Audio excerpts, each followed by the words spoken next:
Well, good morning, good morning, good morning, good morning, good morning, and good morning, everybody.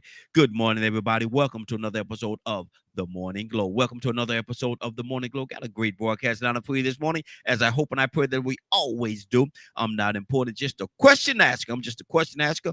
My name is Raheen Ajami out of Atlanta, Georgia. We got two of my brothers from another mother, but we got the same father here this morning. I want to apologize, man. We had a lot of technical difficulties this morning. Had a lot of technical difficulties this morning. Couldn't the system didn't want to wake up for us. It hadn't had his coffee, I guess. But anyway, Badger, good morning, sir. How you doing this morning? Good morning. Another there, blessed day. there go that energy and the train. The energy and the train. Both of them are wide open this morning.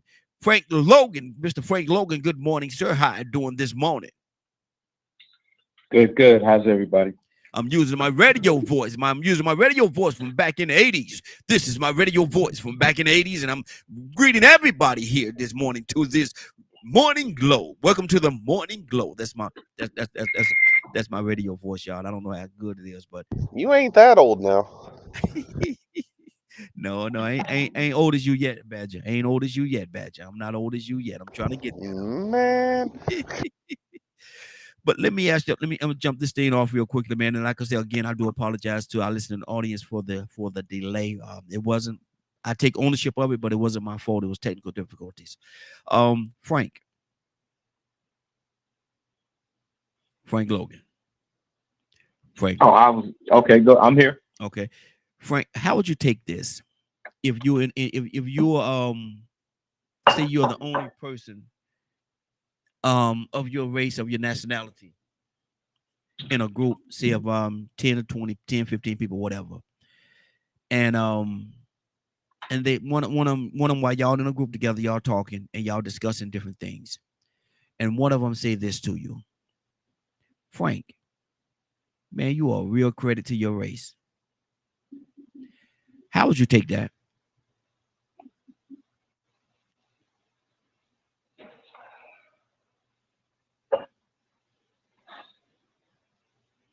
Frank, did you fall over? You know, what was the movie? Um, um, and he asked the question, "What's the difference between the N word and Yeah. something else?" Mm-hmm. I can't believe what he compared I think it's what he compared it to. I think it was well, he said that the difference between the N word and a black man, and I think it was Yeah, they asked the question yeah, of Lawrence Fishburne. I think it was boys in the correct, hood. Mm-hmm. correct.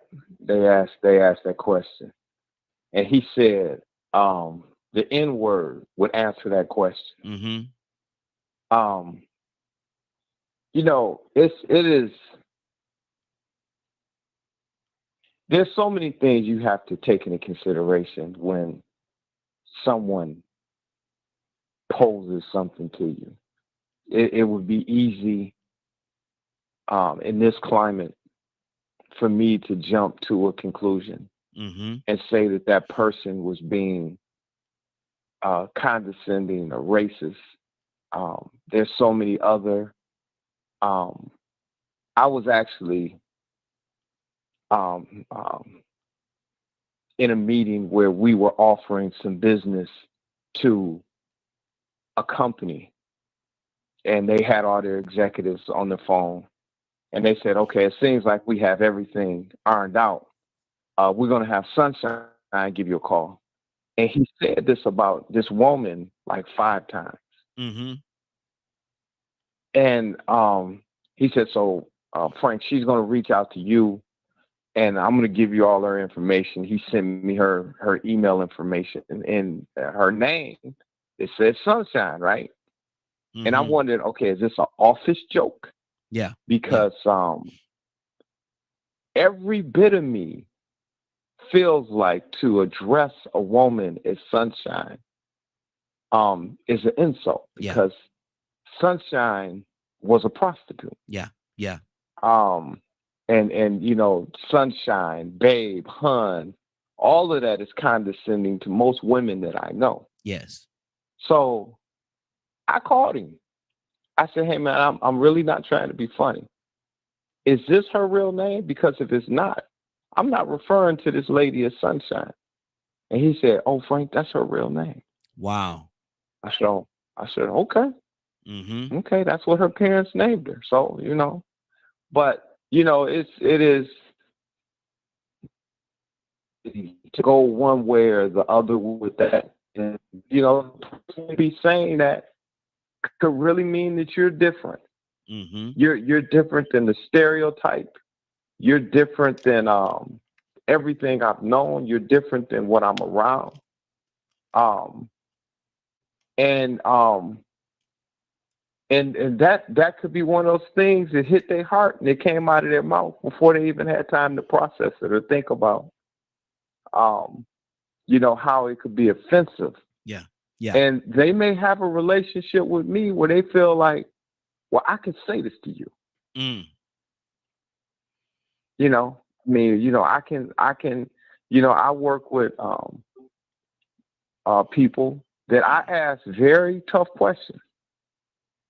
Mm-hmm. All right, that's me. Okay. Good deal. Badger, how would you feel? Same scenario, man. You in a company of people, none of them look like you. You're the only one in your group that look like you, that has your background. And in the course of the conversation, one of them look at you and say, Badger, or they call you, by your name. They say, listen, you are a credit to your race. Badger, how would you take that? And what would that mean to you hearing it coming from somebody that don't look like you? And what are they saying about your race at that particular time? Hmm. I just ask them. I probably just ask them what they mean. Mm-hmm. Knowing the way I handle things like that. Mm-hmm. And they'll say, and I'm gonna use your name for a second. They'll say, Wade, you know what we mean. You know what we're talking about. and how would you respond to that? I'd go, okay. Mm. And you'll leave it right there? Yeah, I would. Okay. Okay. Because why react? If that's their opinion, they probably experience a lot of different things. Would you take it as a compliment? I would just take it as is. It just As well. is. Okay. Because I'm a lot of that kind of scenario. I mean, it's interesting that you brought this kind of topic up because I've watched a video this morning that I find very enlightening in many regards to this situation. And because of my perspective of what race is, I'm comments or things of that nature that are in that realm are just meh to me Okay. because we're of the human race. It would be a beautiful existence if everybody felt that way, Badger. It really would. But unfortunately, not everybody Oh, feels oh that. Yeah, I unfortunately. understand that. Yeah, And if that's, I mean, I've had someone say something like that before in real mm-hmm, life, and that my response was like, okay, I don't mm-hmm, know what you mean, but it's whatever. mm-hmm. Okay. And just left it alone because I'm not going to react to it or let it make me mad. Okay. Okay. Fair enough. Especially if they meant it in a condescending way. I'm, I guess especially as I've gotten older, I'm just tired of people being hateful. So why Mm-hmm. am I going to give them power? I got you. I got you. 508-924-3521. 508-924-3521. Let me go to Ryan. Ryan, good. Oh, no. I'm sorry. Mr. Hicks was up next. Mr. Hicks, good morning, sir. How you doing this morning? Good morning, Raheem. Good morning, family. Ryan, coming to you next. And we got I think we got some folks on the phone line as well. We're gonna go to them too. But Mr. Hicks, you in a group, you at work. Yeah, so let's say you at work. You work in this job. You're the only one that look like you on this job. And you're in a company of say 10 of your coworkers. Y'all together, y'all discussing something. strategy for them or whatever y'all gonna do moving forward, and y'all discussing it. And one of them look at you and say, Mr. Hicks, wow, you are absolute credit to your race. You are a credit to your race. How would you take that? I guess it depends on my mood. It depends on what I feel, the intent of what he's saying. But honestly, I can't. I try to like have control of myself and all that stuff. But it depends on the mood I'm in. It depends on everything. It can be very. It could be. I just let British off, and sometimes I don't know. Uh, you know. It probably would be nice. I'd hurt his feeling. I was one time I was on a job site, and I was on this we was moving asbestos, and I went in as a worker on this job site, and they had the 3 or 4 white guys, and I was the only black guy there, and it's a girl. She was black, and they was just filling all over her, playing all over her, and she came out somewhere in the middle of the morning. She said, listen, she had a bar of soap. She said, can you wash under your arm? I said, what do you mean? She said, the guys down there, they said they smell you. And I said, so they sent you to tell me that, right? She said, yeah. So I walked over to the guy. I said, you got something you want to say to me? And he put his head down like a shot. I said, you a punk. Punk ass. And I left. And at that day, in that time, in the age I was, he's blessed. That's the only way I handled it, because I normally handle things a lot different. I make them remember. They remember me the rest of their life. They think about me when they get old. They say, I remember that guy. Wow. But would you if they said that to you, would you take it as a compliment? If they say you're a credit, because they're saying you're a credit to your race, would you take that as a compliment or an insult? It depends on what's the energy behind the words. The words are just a vehicle. They're just symbols that indicate an idea. But I feel the spirit. I always have. I've been it's been a blessing and a curse a lot of time. They say born, how they say about born with a veil over my face. I had ability to look a little bit beyond. So I moved off energy. There wasn't a word. It was the energy and the circumstances. As you said that, I figure out what your attention is. And ideally, when I'm walking this path, because most of this stuff was when I wasn't on the path. I was on my own. I was doing my own thing. Well, when you're on the path, it gives you instruction how to handle these things, how to win folks. So you're not trying to push folks, or you're trying to win them. So a lot of times you eat crow, even when intention is bad. Now that's ideally. That's my goal. That's what I shoot at. But like I said, most of our actions, sometimes they're reflex actions. They're coming from a whole bunch of different places. And there's a lot of repenting going on. You got to repent and turn from. But wow. People, go ahead, brother. Finish your thought, because it goes real deep, man. It goes real deep. Well, it goes deep to walk this walk. This is a deep walk. This is not a walk for the easy or the faint of heart. It requires a whole lot of self-control, a whole lot of looking out and thinking in terms of what's good for other folks and what's good for their development, and really putting yourself out of the picture, getting your ego out the way, which is not an easy task, but that's the task ahead of us. That's our purpose. That's our goal. We're shooting at that target to try to be perfect. But yeah, that's awkward. Those people that say those kind of things are indicating their racial prejudice, because they're comparing you. And they're saying that I am good for my race, but they're saying all them other ones ain't. So he's saying two things at the same time. Exactly. Ryan, what do you say to that, brother? You're in a group of people, 10 or more at work, and none of them look like you. And as a matter of fact, it's all different groups, different nationalities there, but you don't want to look like you. And one of them look at you in the midst of the meeting and say, wow, Ryan, brother, you are a credit to your race. You are absolute credit to your race. Ron, how would you take that, and what do you think they're really saying? I would ask them what my credit limit is. I like you, Ron. I love that, brother. That's my bad. Lord. But I mean, I kind of I'm gonna go with agreeing with Badger on this. What you mean, man? Mm-hmm. The human race? Because I mean, come on, let's be real. I grew up and I was the only person that looked like me. Mm-hmm. So, and I never been asked that question.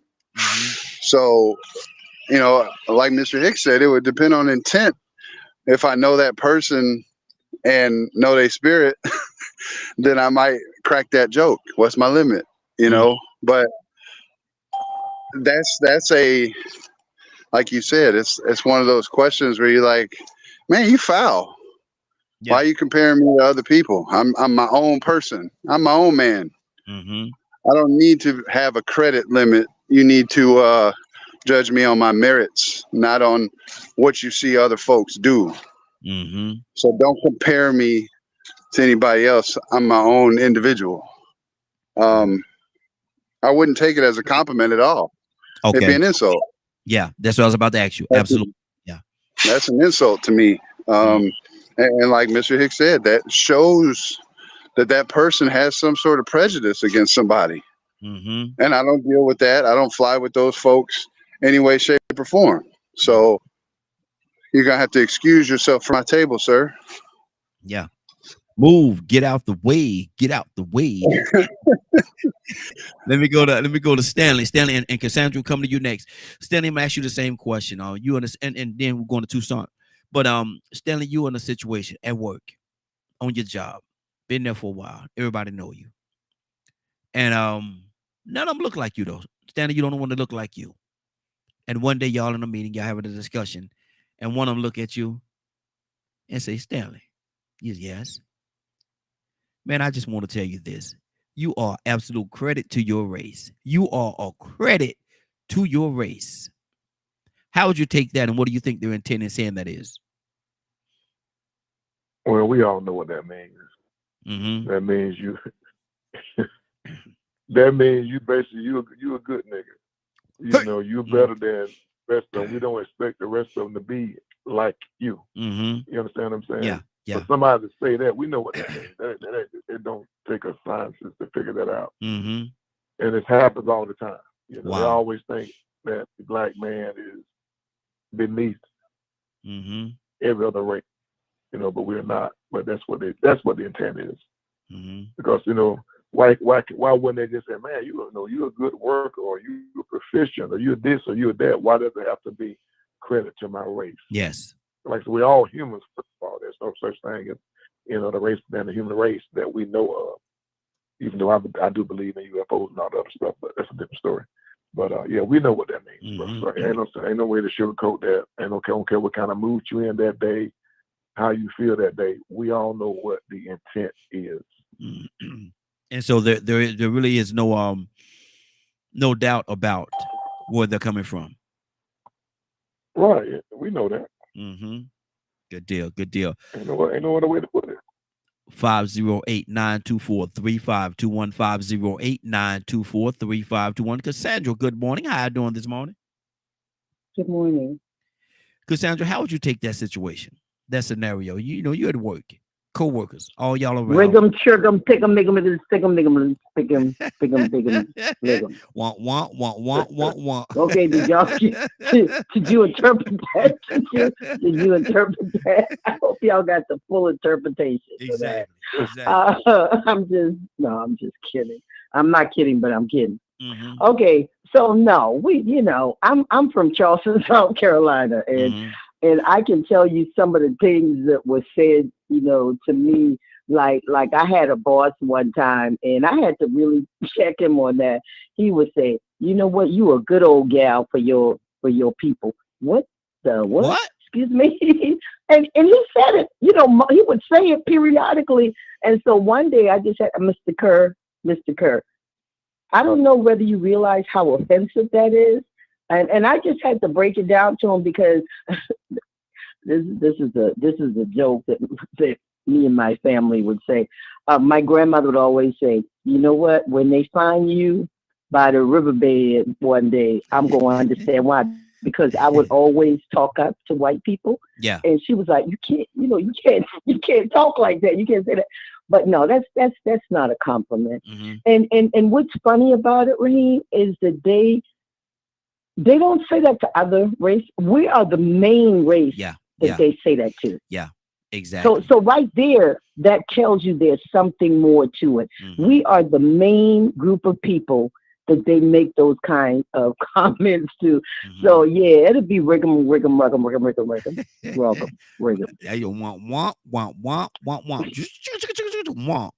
Let me go to Tucson. Tucson, what do you say to that, brother? You're the only one in your group. In your group, there's about 10 or more of you. You're having that meeting, morning meeting or whatever. You're the only one that look like you. And in the course of that meeting, you make a comment, and everybody like, yeah, okay. And then before they move on, one of them look at you and say, Donald, man, you are a real credit to your race. How do you take that, Tucson? What do you do with that? Your mama too. Your mama too. How about that? Your mama too. Lord Jesus. He wants some tables turned on here. Let's go down that road. How about that? Mhm. Your mama. Lord. If you're gonna insult me, let's go there. I'm gonna be ugly with you for the rest of the day. I'm gonna get, then I'm going to labor relations. Yeah. So real, Mhm. cause, but I'm gonna hurt your feelings first. Yeah. So let's talk about your mama. Lord. Tucson, you can't talk Your about them people. your mammy is a credit. How about that? Your mammy Uh, is a credit. your mama said the same thing about me last night. Uh-oh. I wouldn't go that far, man. You don't do that one, right? Right here, you going to the corner again today, bro. Can't stay out of trouble, can you? Because you just said something that's gonna really start a fight. Exactly. That's what you're aiming for. I went to a training in Arkansas, and you know how we do when we go to a town that we're not familiar with, and especially if you go to church. You usually go to church on Sunday. So I went to Arkansas for this training, and I saw First Baptist Church. So me going, I got dressed to go to church, and I went to First Baptist Church in Arkansas. Lord. You know what that's all And about. You know what that's all I about. opened the door, and in the hole, I was like a fly in a bowl of milk. Mm-hmm. And me and Lord. they invited me in. They come on in, come on in, come on in. Mm-hmm. And the only ones that was dressed was me and the preacher. Mm-hmm. That was it. Gonna be a picnic And that an day. older guy. Gonna be a And an picnic older that day. guy. Gonna be a picnic. Anyway, and the older guy turns around. He says, "You sure dress up nice. Mm-hmm. You sure dress up nice." Mm. Lord Jesus. you sure dress up nice. Mm. What in the world you mean? I didn't say that. Yeah. Thank you. I didn't say thank you either. Mm-hmm. I just said, It was some cuss words in that though. It was some cuss words in there. I'm gonna tell you now, if you look down deep, there was some cuss words in that. Frank, talk to me, brother. With most of the examples that everybody shared, and it's just ignorance. And I mean, we're all ignorant of something, all of us. And it is a racist at the core of it. And we all battle with that. Mm-hmm. I know that something that I struggle with, and I didn't even know that it was a struggle at the time. But I was a huge boxing fan. Mm-hmm. You know, I grew up in Crunks here in Detroit, around Emmanuel Stewart. And I would walk in. I'm a lot older than the majority of you. Okay, did we just lose Frank? I think we just lost him in the middle of his. I think so, yeah. Yeah. Go ahead, Badger. I mean, I don't Hey, know. Oh, is he back? No. Cassandra, that was you, Cassandra? Okay, One of I don't know who that go ahead, was. Badger. Go ahead, Badger. One of the things I learned from the elders that taught me is a person's ignorance or a person's choice in how they want to view things has a tendency, it can hurt people or it can help people. Mm-hmm. And in some situations, you've got to weigh your reaction. And what I mean by that is there are sometimes, what would be the point of getting upset about it?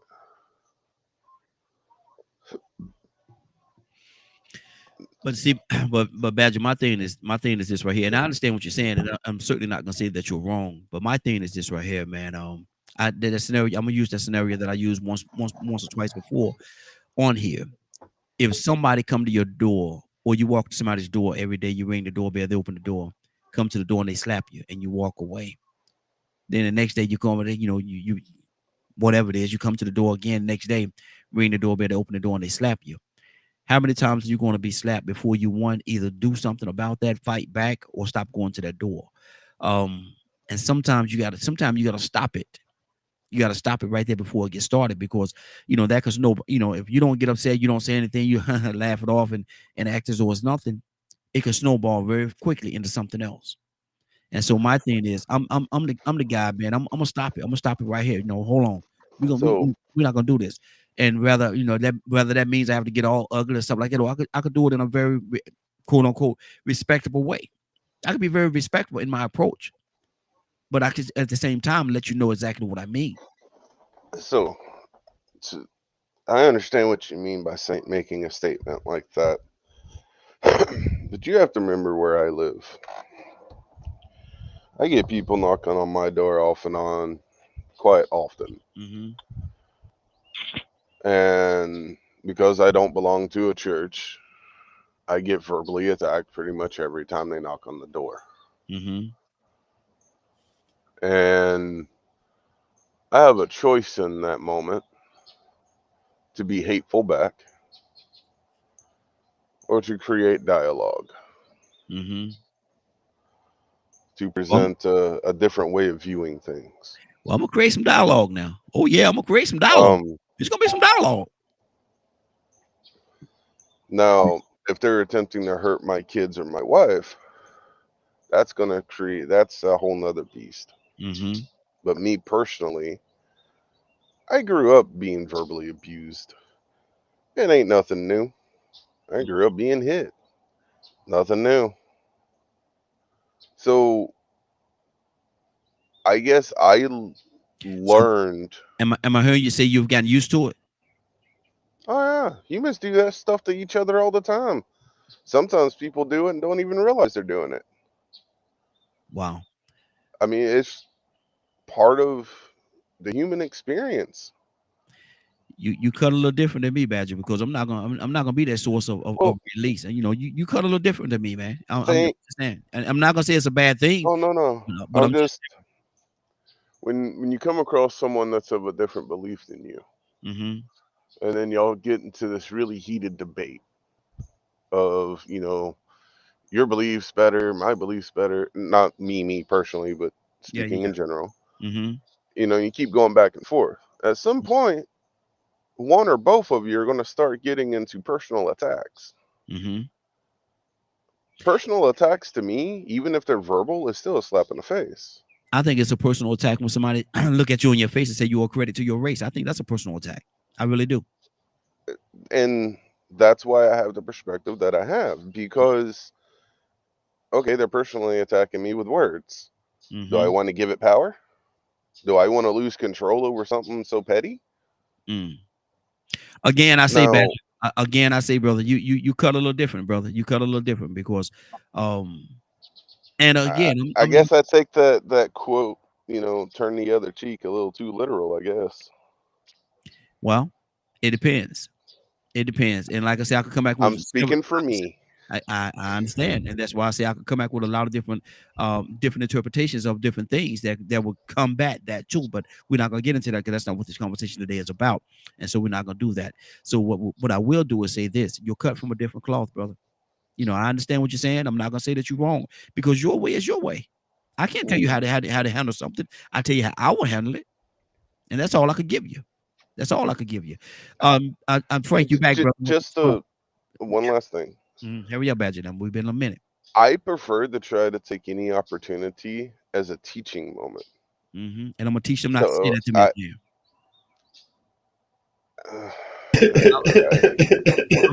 I'm just saying me now. You talking? I know. I'm I'm just. I'm gonna teach them. Look, let me learn you not to say. If people say I'm gonna teach you something, no, I'm gonna learn you something today. I'm gonna learn you not to talk to me like that. If you say it, you ain't gonna say it to me, and you ain't gonna say you ain't gonna never say it again. But I promise you won't say it to me. But anyway, I guess Frank, you're right. I'm just cut different. Yeah, and that's what it is. It's not a bad thing, brother. That's who you are. Frank, finish your thought, brother. So, real quick, one of the things that I struggled with when I was coming up is that, especially because I was in boxing, I would walk in and Wide World of Sports would be on. It would be a real good fight on television. And I would immediately walk in the room and root for the black guy. Didn't even know him. Didn't know his history, his black background, or anything else like that. After a few years of that, I was like, okay, what is that about? Because I didn't consider myself as being racist.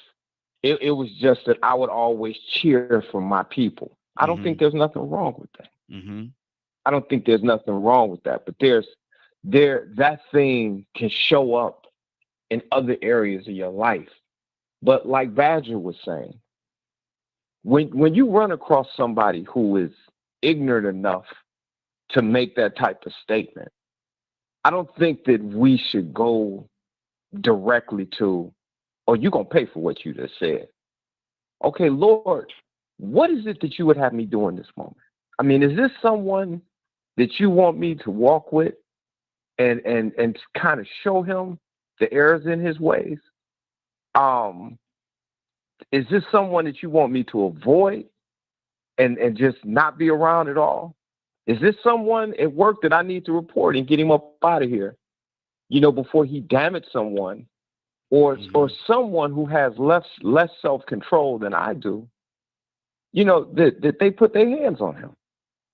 I was in one of the most popular bars in Michigan. It's called Floods. Back in the 70s. And I mean, there was, you had everybody there. You had high level police officers, you had attorneys, you had everybody, but it was a black bar. And we're all up in there socializing. And this guy just walked in the bar and just started screaming the N-word. And people looked at him and they ignored him. I mean, they gave him no energy. They just totally ignored him.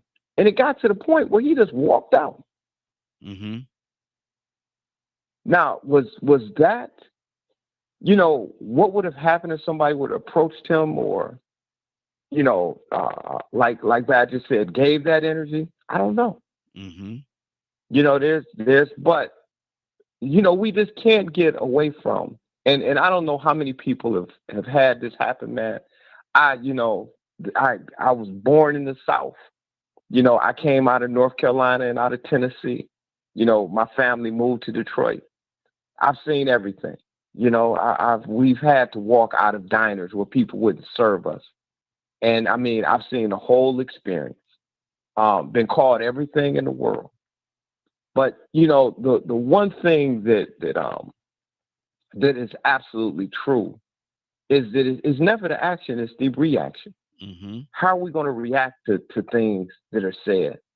And I don't know, Raheem. I'm not a scary person. I grew up a fighter, but as I've matured and grown, there's a lot of ways to handle people. And this is what I was going to say.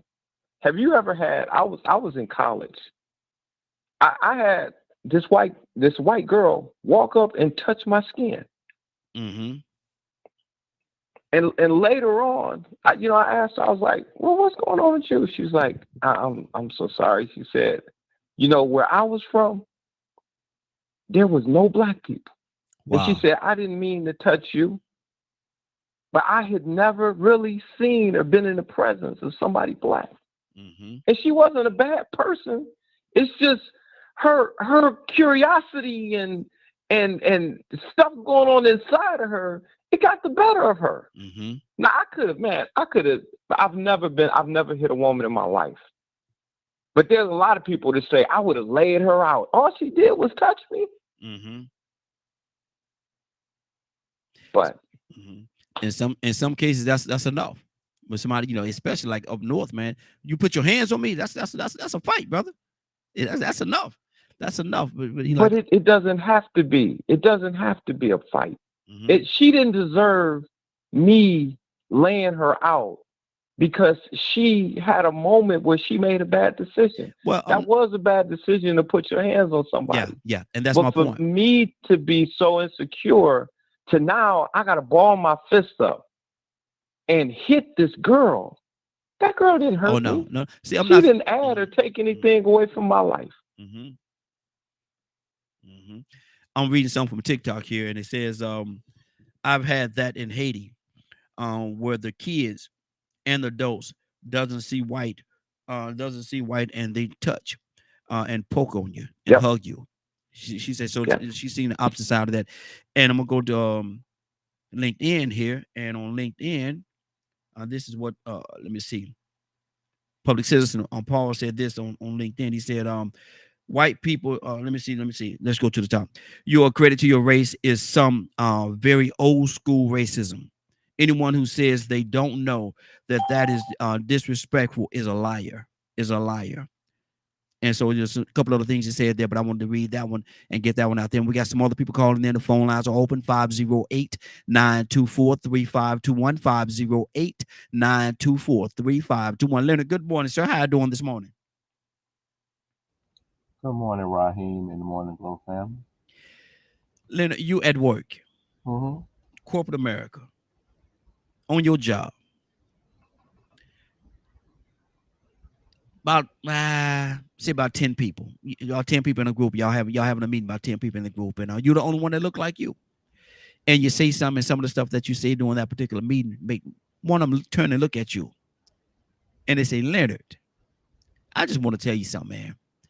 Leonard, you are a credit to your race. Now, none of them in that room look like you. What does that mean, and how do you take that? Well, first of all, I would tell them I'm a credit to several races. Mm-hmm. So, it just depends on my mood. What do they mean by it? A credit to your race is actually positive because it's a credit. Mm-hmm. Now, if he mentioned I was less than or something of that nature, that would be a little different. Mm-hmm. But, basically because, if people just say things and talk to you, you're talking. If I want to know what they mean, I ask them, please clarify. Mm-hmm. Mm-hmm. Like I say, when I ask people to clarify, that means because I want to get an understanding of what you're saying. Mm-hmm. And repeating it and saying it louder is not clarification. Mm-hmm. You are a credit to your race. But then again, some people have different experiences. Like my wife, probably would say, she's from the South, I'm from the North. You don't seem friendly. Okay, I'm fine with that. Mm-hmm. Maybe that's why people don't say or approach me the way they approach other people. Mm-hmm. But you know, you got crazy people out there that'll say whatever. But if you're saying something and you're genuinely, you don't have any malice, it doesn't bother me. Mm-hmm. Mm-hmm. But if I sense the malice, then that's different. Mm-hmm. Mm-hmm. Because you never know who you're talking to. If you're talking to me, you may never know what you may never know. Maybe I'm able to read your mind. You know what I'm saying? Mm-hmm. Yeah. Maybe I'm able to pick up on how you're actually feeling. Those cues that you're putting out there. Mm-hmm. Right. So I use all that to my advantage before making moves. Mm-hmm. Like I say, if you're coming to me honestly, without malice, we good. But I'm not stupid by far. Mm-hmm. So I would have to clarify what you mean. Because I'm in room where I may be the only black person. Yeah. But I know more than everyone else in the room. Okay. So I'm not at all intimidated. Mm-hmm. 508-924-3521. 508-924-3521. What does it mean? I'm gonna go to Cassandra and I'm gonna go to Curtis because we got Curtis with us this morning as well. But I want to read just other thing that Paul put on the screen here, Public Citizen. He said, and he's an educator. He said, I have white kids that like to touch the hair of black kids. And every year I have to remind those white kids that is disrespectful. That is very disrespectful. He said he have to remind them every year. Cassandra?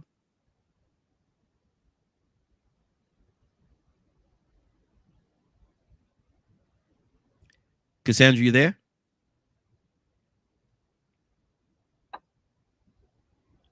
I think she's over there fighting with that button. We'll come back to you, Cassandra. We'll come back to you in a second or two. Curtis, good morning, sir. How are you doing this morning?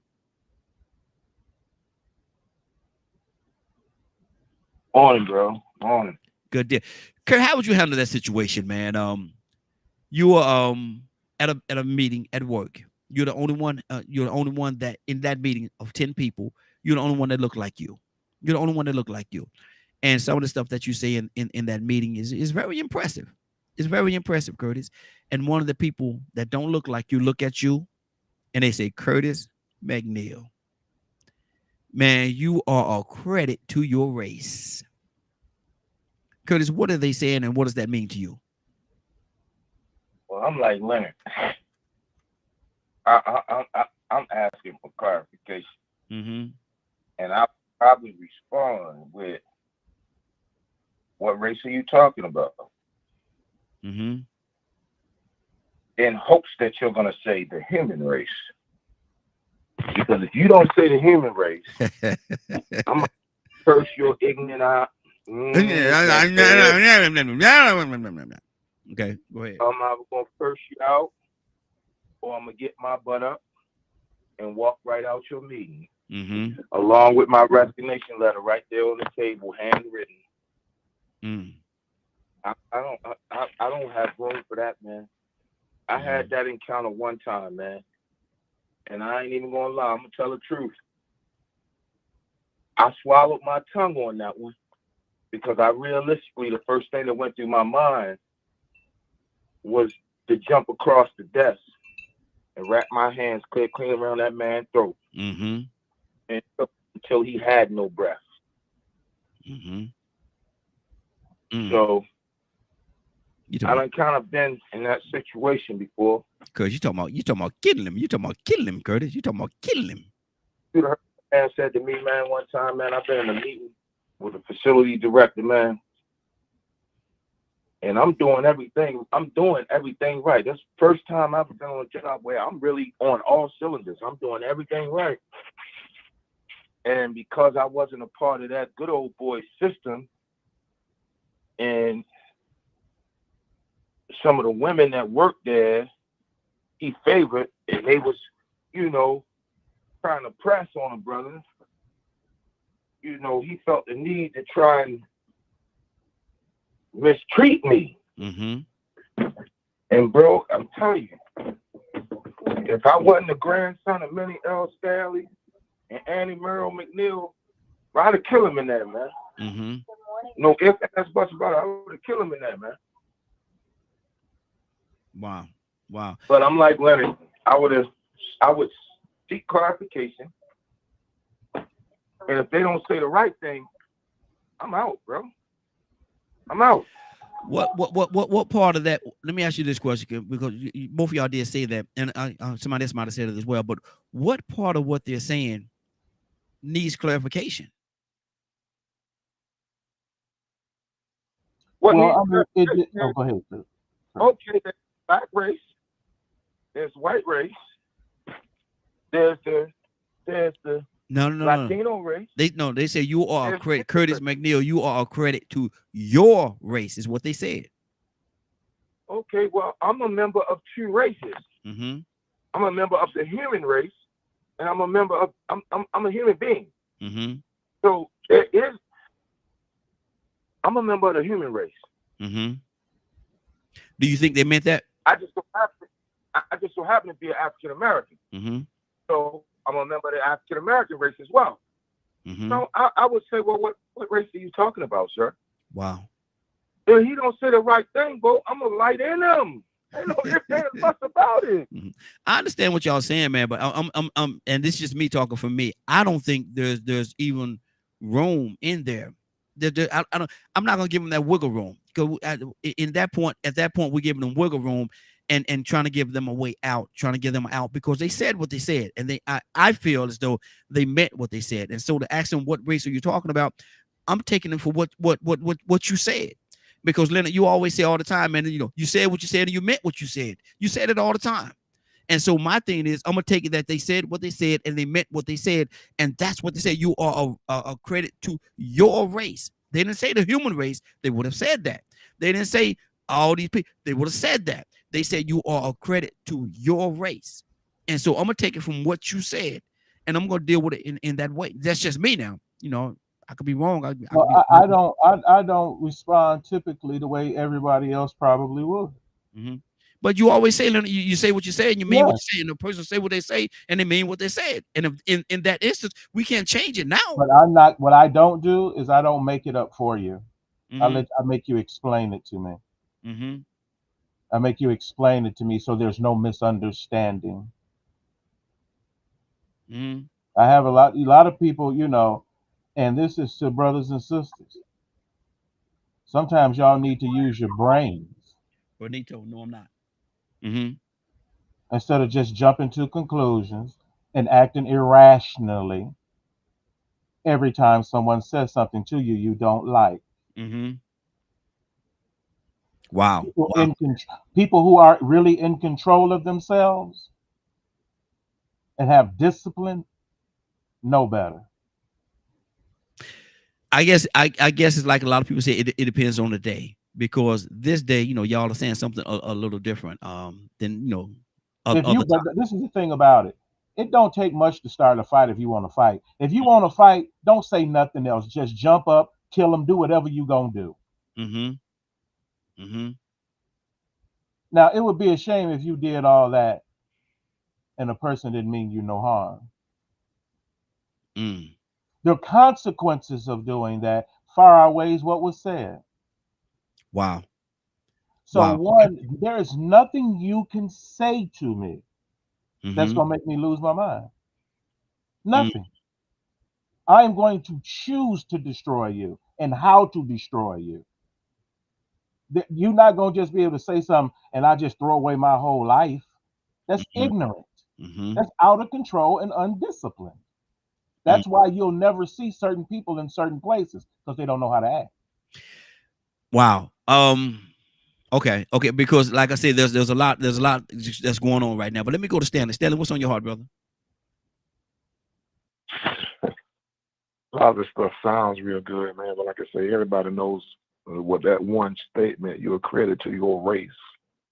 We all know that is a racial statement. I don't care who you are, where you're from. It's not about us being ignorant, not about us being out of control. That is a racial statement. Now, how you react to that statement is different. But we never know what is going on in a person's mind that day. you could say that to one person and they will let it slide, wouldn't think nothing about it. But you might say that to the wrong person that might have just went through a racial incident the night before or moments before that, and that person react. It's not that they want to put themselves in a position to go to jail or get in trouble, but you never know what somebody is going through. Mm-hmm. They might say it near you, and we might ignore it. But a man might have just went through a stop from the police that night that he got racially profiled or abused, and you never know what state of mind he's in that morning, and he may react in a different way than someone else. So, like I say, it could go a lot of different ways, but the statement is racist. There's no ifs, ands, or buts about it.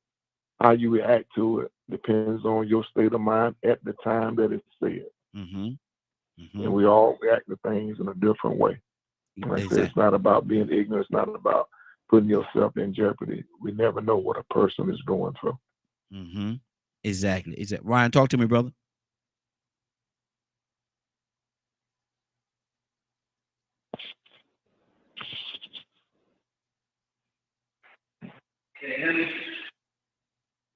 I hear you now. Yeah, go ahead. You can hear me? Yes. All right. I had to switch to the phone. Okay. So I had a scenario when I was in Memphis. And I went to a bar in an area that you don't see people my skin tone. Because I don't care. So I walked into this joint and sit down at the bar, and I promise you, everybody stopped what they was doing, everything but the music stopped.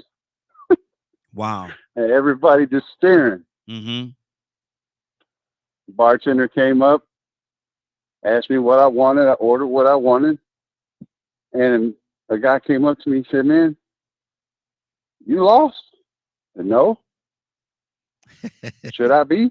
He said, "Well, you look around you, man." I'm like, "What's the matter?" "I'm just here to have a drink." "Do I need to leave?" "You might want to." Like, "No, I'm good." I had my drink, carried on some conversation, and went on my way. Yeah.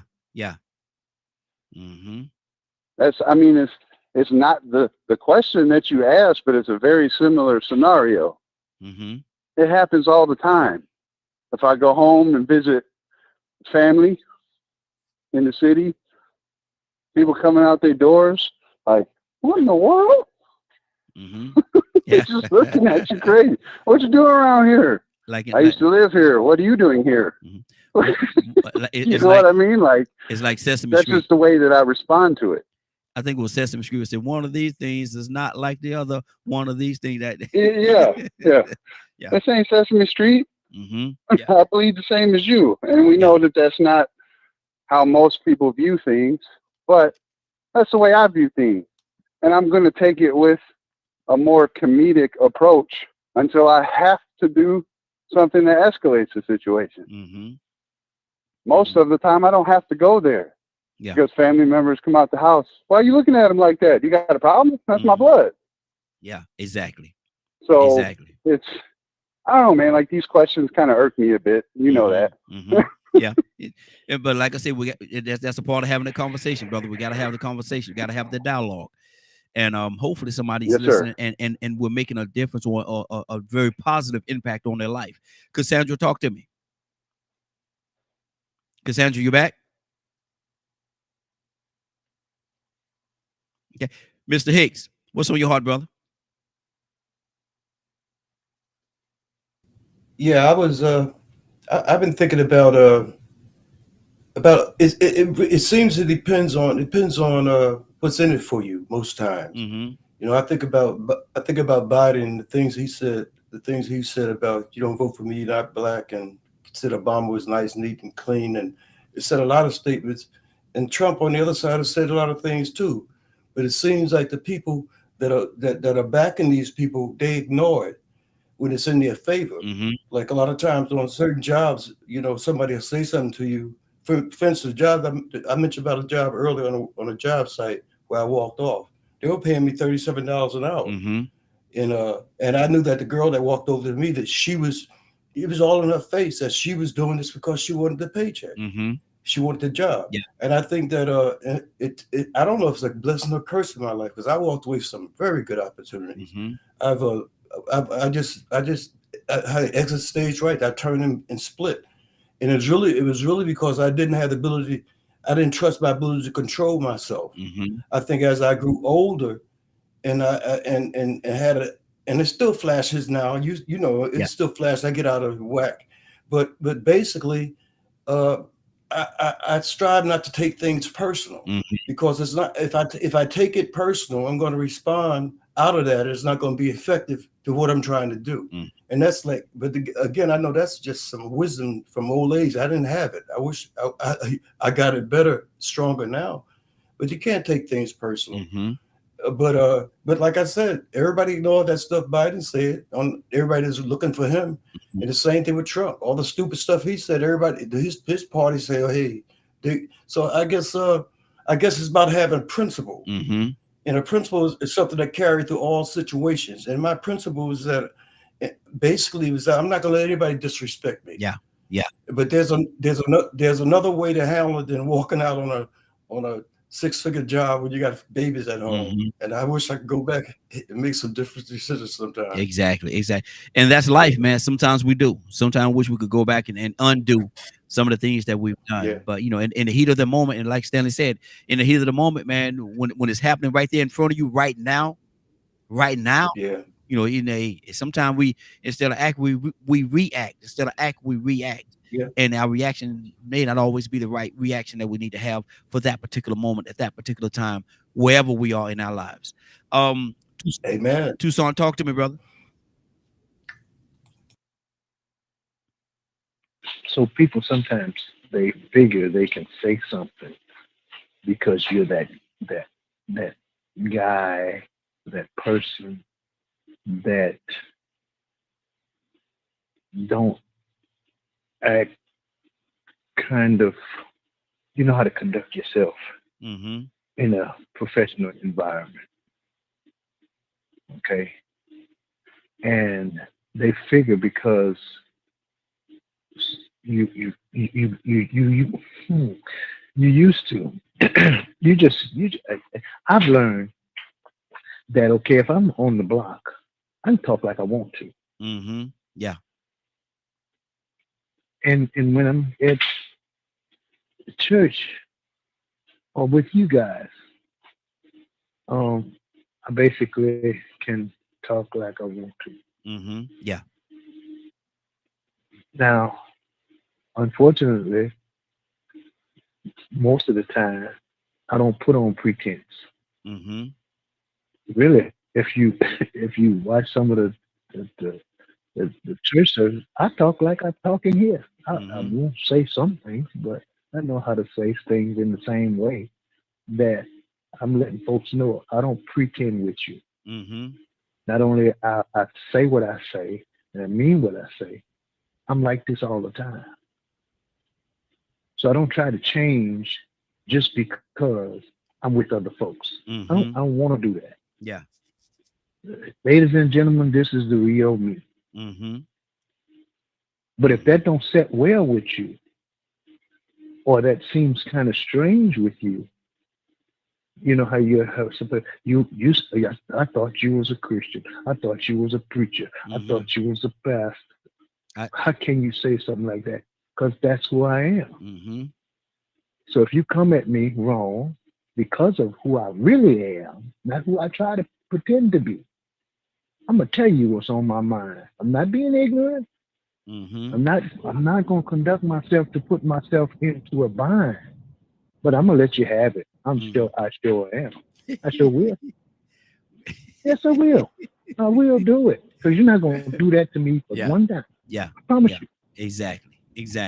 And I'm gonna do it in a way that you know that the next conversation you're gonna have is who you work for. Because you said, Mr. My manager, I'm applying for a job. He didn't give me the job. And he says, Tucson, you know why you didn't get the job? He said, you didn't sell yourself. I said, I'm not for sale. Yeah. I know what I'm doing. Yeah. Yeah. Mm-hmm. I Exactly. said, you knew who you was gonna hire before I came in the room because Mm-hmm. y'all had already talked about it. The only reason why you interviewed me because you know I'm a cut up Mm-hmm. because that's what I do Yeah. in a Yeah. professional way. Mm-hmm. Mm-hmm. So 6 years later, it took me 6 years, but they give me that job, and the Mm-hmm. one that they gave to prior to that, they put him where I was. Yeah. So Mm-hmm. I don't have to pretend with folks to get where I'm going. Mm-hmm. Because if we fake and phony this just because okay today you got a Bible under your arm and a cross on your neck, oh now you Christian. Shoot, I was Christian before that when I had blue jeans on Yeah. and tennis shoes. Come on. So is, Mm-hmm. but you're not gonna cross me. I'm not a Exactly. bad dude, but I handle things in a way that two things on my job. There's we union and there are company policies and procedures that you better not cross. And Mm-hmm. if you do, I'm not gonna be in the trouble because you said I'm a credit to what? Mm. You must have lost your mind. So Mr. Wow. So Mr. Director, we going to the office now. Mm-hmm. Come on. Thank Follow you, me. Tucson. Follow And me. we're gonna talk about this. Yeah. Follow You me. follow me. Yeah. Yeah. Yeah. That's how this gonna go down. And Exactly. and it's not just like Ryan said. It's not just us because uh, I think we got a guy that they think that he's a credit to his people, and he's a nut. Mm-hmm. Mm-hmm. I'm just saying. Wow. Good deal. Good deal. Badger, talk to me. You know, I'm hearing different perspectives. The the reaction and the or reacting and reaction. And I don't know if the people listening understand the differences between those. Um, to me, one is based in anger, and one is thinking before speaking. You know, asking the person what they mean and things like that is. I just feel that there are some situations that there's no real need for violence. Mm-hmm. I mean, our history is so full of hatred and ignorance because of brainwashing of children. And then when they become adults, they have to undo all that. And a lot of times, one of the tools I use is they're still under the teachings of what they was shoved down their throat, and they're not in a place yet to let that go. Um, and that's kind of the messed up part of what a lot of the things that we deal with. One of the videos I was sending to people this morning that I just really enjoy listening to is how this man described, putting water in different buckets, different colored buckets. White, black, yellow, and blue. Well, based on visual, people are going to assume that it's different flavors or different tastes and things like that. But in reality, it's all the same thing. So our perceptions and things of that nature, a lot of times, is things that are taught to us. Because when we're kids, a human's a human. Yeah, we might see or we might ask questions. Why does this person look different? But then it's up to the parents to teach from there, or the teachers, or whoever the adults are in that area, around those kids. Mm-hmm. And I understand that that comment comes from a racial background. I just don't understand getting that angry about it. I all the things that have been done in the past. I understand being passionate. I understand the anger for what's been done to groups of people in the past. The things that my Native American ancestors went through is horrible. I can't compare. I'm not black skinned, so I can't speak on that experience or that anger or upsetness, but I can speak on my heritage. I could be mad. I can be running around, get offended by every bloody thing that's spoken and said, and sometimes I do get upset about comments about casinos and different things of that nature, because I know there's a lot more going on than what's on just the surface. Okay. Good. Yet I have to recollect myself and go, I am reacting. What good is that going to do?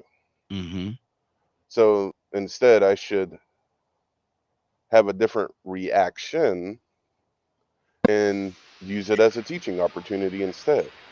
Mm-hmm. Weigh the thoughts, not give someone else power over my emotions. Good deal. Good deal.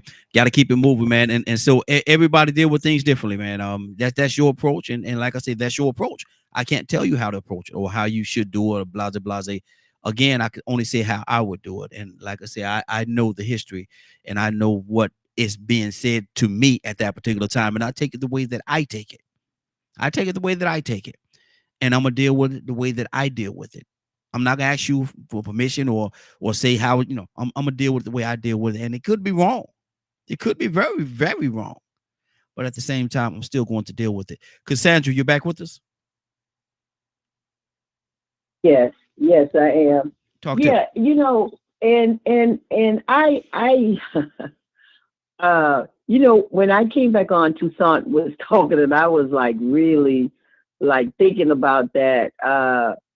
Because the way that people may take something or the way that they look at you, people are going to have their perceptions of you no matter what. Yes. But when and I think and I'm being very honest. I think that people used to think that was really a compliment to you when they said that. And I think they were trying to use it as a compliment, but did not realize that it was really an insult. Mm-hmm. You understand? Mm-hmm. But I think that the intent of a lot of those people, it was the, what's the word? It's a term we use. It was the politically correct thing to say. Mm-hmm. But really, it wasn't. Really, it wasn't. So the way that I deal with racial stuff or whatever, I'm the Peter in the group. Don't try to make me anybody else of Jesus' disciples. I can tell you, I have done the research. I'm a Peter. Mm-hmm. I'll be like, somebody step up to Jesus. I'll be like, excuse me, what was that you said? And Jesus be like, okay, Cassandra, back up. You understand? Yeah. God made me like this. Ain't nobody gonna change me. The only person that is going to change me is the Holy Spirit. I'm not that quiet girl sitting in a corner. I'm being the person that you think that I should be. Come on. You understand? Yeah. So I want to make sure that I'm true to me. I don't need to be true to you. I'm being true to God because this is who I am. Mm-hmm. So I'm not going to be the little, I like quiet women. Well, get yourself a quiet woman. God bless you. God bless you, because I'm not that girl. Yeah. I know how to take my position in a relationship, because if you could talk to my ex-husband, he will tell you, she let me leave the house. I've always been like that. So I'm deviating a little bit, but I'm just saying, let people be who they are. Don't try to prejudge me or say anything. You understand what I'm saying? Mm-hmm. About who I am as far as my race or whatever, because I'm going to correct you. Yeah. And I'm going to do it in a way that that was not acceptable. Exactly. And see, that's my point too. I'm gonna make sure that we stop it right now. We're gonna stop this train from running right now. We're gonna stop this because I'm gonna let you know. Hold on, what you just said, that was very inappropriate. This is why. Absolutely. Yeah, exactly. Kurt, talk to me, brother. I think we all saying the same thing. We just got different methods about getting it done. I'm not a violent man. Never have been. Never will be. That's not in my nature. I ain't a killer, but don't push me. Y'all know the rest of the Yes, song. sir. Yes, sir. You know what I mean? But see, I understand because I've literally seen this with my own eyes. With some racism, some of our Caucasian American brothers and sisters are truly ignorant, y'all. And I'm going to tell you the truth. They are truly ignorant, not self-perpetuatedly ignorant, but they are truly ignorant, man. I remember being at advanced individual training, and I never forget it, man. It was one Saturday, probably about 12:30, 1 o'clock. We just come back from chow, and I'm sitting down on the bench by the unit.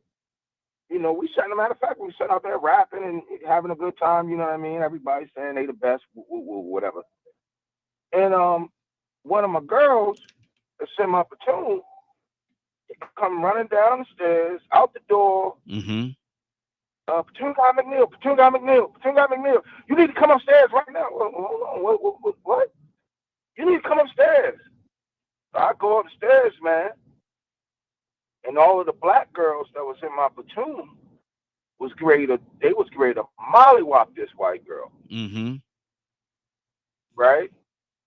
So, I step in the middle. Oh, no, we can't have this now. Y'all ready to get kicked out.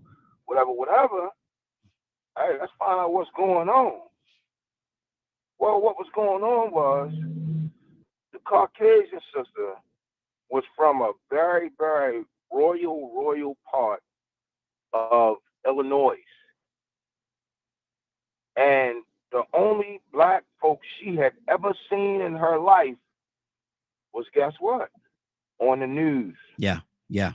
The only black folks she had ever physically sat around and seen was on the news.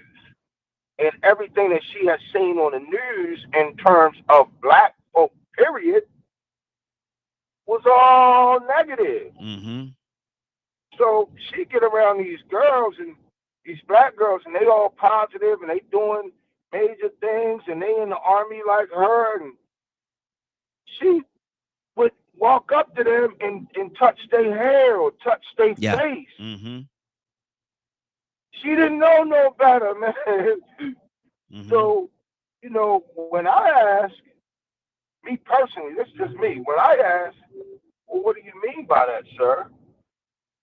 I'm waiting for an answer. I'm waiting to find out if this guy is actually ignorant.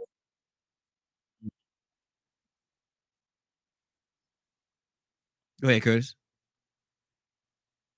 I'm waiting to see if this guy is actually ignorant or if he's self-perpetuatedly ignorant. Either way it goes, I'm given the option to teach this some kind of lesson.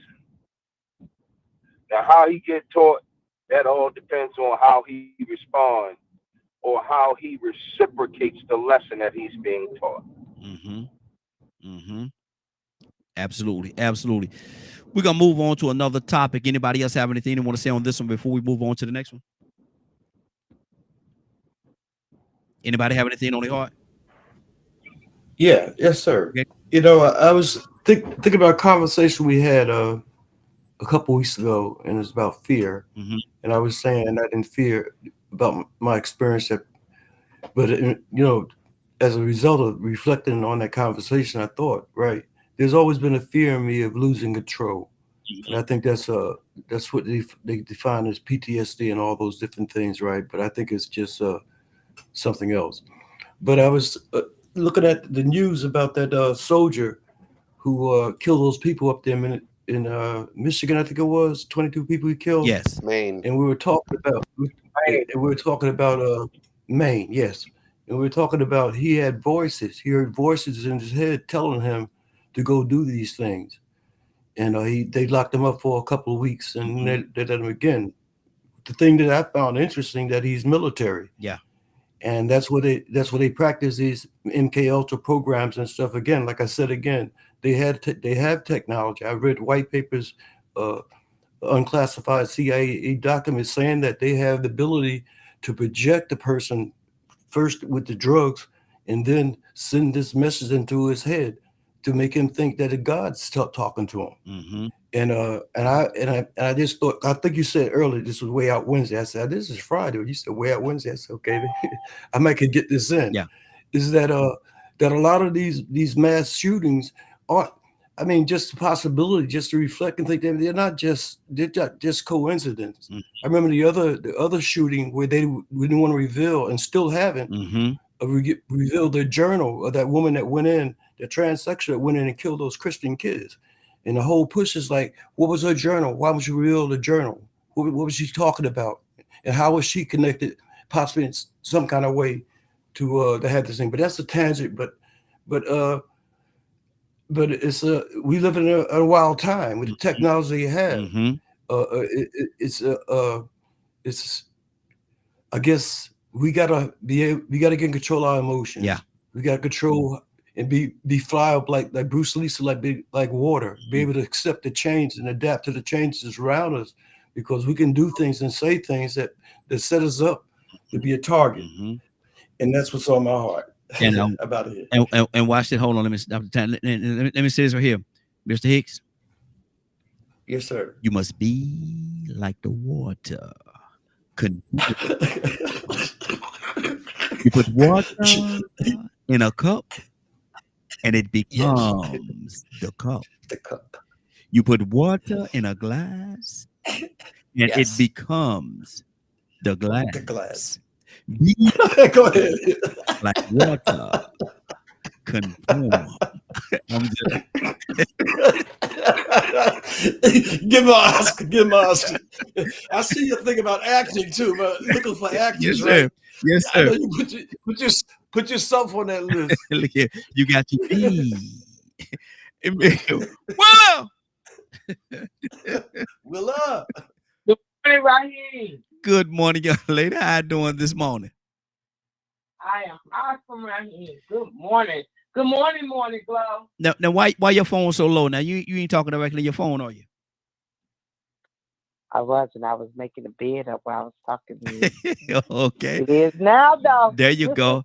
I'm gonna go. We're gonna switch the topic. But before we switch topics, I want to get your heart on this one right here. Now, Willa, you at work. Okay. You work. It's 10 people. Oh, there's 10 people in a meeting. You all having this meeting. Y'all talking about different things about moving forward and how y'all gonna move forward. Now, you're the only one in that group that look like you. You're the only one in that group that look like you. There's 9 others of different nationalities, and you say some things, and they're received very well. One person in that group look at you and say, Willa, you know what? You are a credit to your race. Willa, what does that mean to you? Okay, I'm a credit to my race. So so that'll be my question to that person. I mean, what did they perceive from what did I say? So what I was thinking is that I'm representing my culture in a way that maybe they didn't think that we were, or that we were designed to be. So I would probably ask them a question like, what do you mean by that? You know, because first of all, I don't know what the meeting was or what it was about or what did I say. But if somebody questioned me about I'm being a credit to my race, that means that I'm adding something that they didn't value. So yeah, that would be what I would do, Raheem. I would definitely ask them, what did they mean by that? Would you take it? Would you take it as a compliment? Go ahead. Would you take it as a compliment? You know what? don't. What I'm saying is, right now we're creating something, so I wouldn't know whether I could take it as a credit or not, because I don't know what would have been said. Mm-hmm. But maybe they're a person that give compliments. I don't know, Mm-hmm. but Mm-hmm. that's where I would stand with that. I would definitely have to have more clarity and information Yeah. before I respond to anything. Okay. Good Yeah. deal. Anybody else want to say anything From my to heart. anything else? Anybody else want to say anything to what Willa just said, or can we move to the next topic? That's all Right. that talk about. Yes. I got the best answer for you. Okay. Talk to me. It's better than being the debit. Yeah. Yeah. You are debit to your what? Wait a minute. Okay, that's good. That's good. But look, Cassandra. Yes, sir. Question. Yes, sir. Question for you. Gonna change the topic. Gonna bring it to you. And I want you straight out question. Give me a straight out answer. As deep as you want to go with it. But Cassandra, how powerful is a lie? Powerful enough to get somebody killed. Mm. That I mean, that's the extreme. Mm-hmm. A lie is powerful enough to get somebody killed. Wow. You can't get no more powerful than that. Take a life. Make somebody take a life. Someone will take a whole life because of a lie. Now, can I say something really quickly? Absolutely. Can I? Yes. So yesterday, I had on Marketplace, I had put up this lamp that I had, right, for sale. And so this lady contacted me and wanted to purchase it, but she said she needed me to deliver it, if I could deliver it or ship it. I said, well, I can deliver it. And I told her, so she said, how much? I told her how much. And she said, oh, that's all? Okay. So yesterday, I was supposed to take the lamp, but I was so busy with an event that I had tonight that I asked a friend of mine to take it. Mm-hmm. So the lady contacts me. Now, I told her it would be by 4:00. The lady contacted me at 2:50 and said, and my friend was on her way, and said, you're a scammer. Huh? Yeah, you a scammer. You stole Cassandra Green's whatever thing, the identity or whatever, and you something of the devil. And she Lord. went on. I said, ma'am, what is? I said, what are you talking about? She said, I looked on, you're not Cassandra Green, and blah, blah, blah. I said, well, my phone number is there on all of my pages. Mm-hmm. You can call me, whatever. I don't want to do that. You got my address, and I'm going to call the authorities, and I'm going to do boo, boo, boo. And I mean, she went, and listen, I wasn't feeling well yesterday, so I was about to go all in on her. Mm-hmm. But I said, ma'am, I don't know what has happened, but I said, I'm Cassandra Green. I said, I'm going to tell my friend not to come because I don't know what's happening right now. Yeah. I said, but I am Cassandra Green, and if you would just check. She said, stop harassing me. I'm gonna get my attorney to say. I'm like, what the? I was done. And she said she was gonna go on Facebook and tell people that I was a scammer or whatever. My product was in my hand. She never gave me a penny. So how is it that I become a scammer? Exactly. And I was done. But that lie, she could have said something that somebody that's just getting to know me or about to get to know me could do damage to me. Yeah. So I'm reaching out to Facebook because y'all need to tell her, you can verify who I am. But if she says anything or tries to, I will sue that lady. But I'm saying a lie perpetrated like that can be really detrimental to some people. My name is what I have. I don't have the big house on the hill. I don't have, the fancy cars, none of that. Mm-hmm. I have my name and I protect my name at all costs. So yeah, a lie is damage. Exactly. Curtis, how powerful is a lie? How powerful is a lie, Curtis?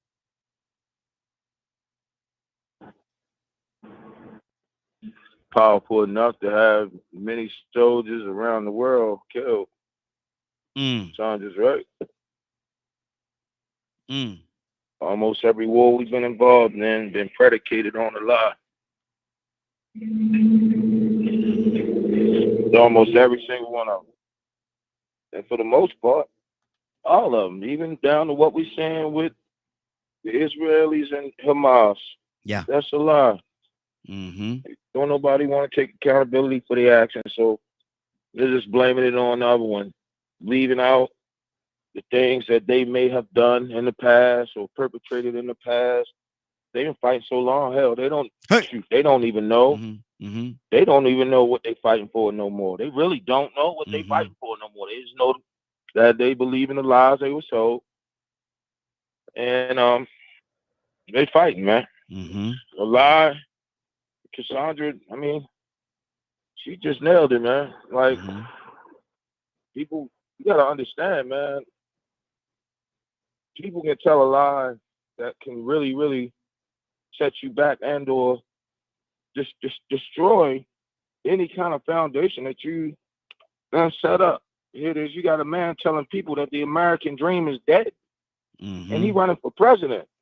You know, you got people following this man like a cult, and if you ask them, well, why do you follow him? They'll say he's a great businessman. Hold on, how great are you? You filed bankruptcy 87 times. You got 116 different LLCs that all have failed. Okay. You squandered $400 million of your father's money. You have not had a business that succeeded yet. But yet, folks are saying, because he painted this big lie, and he did it in the best fashion that you can. Painted this big lie to make people believe that he was a phenomenal businessman. Come on. Wow. Badger, how powerful is a lie? As powerful as you allow it to be. There's a lot of lies in our world that people give a lot of power to. And I've seen it destroy civilizations and all kinds of things.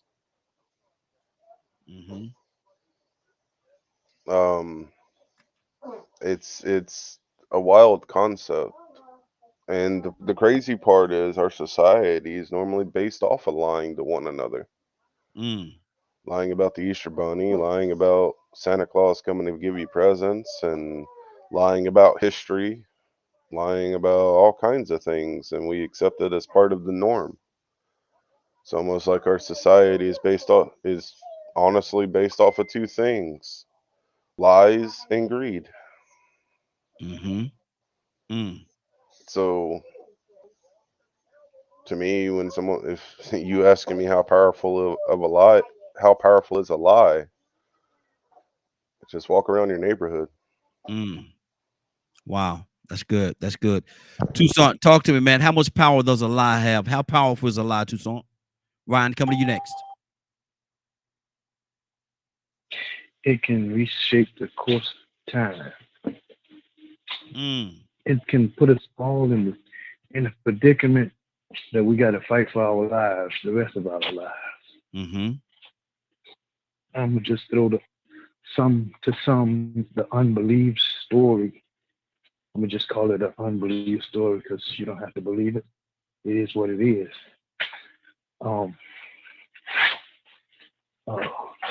The day that you eat of this tree, you shall surely die.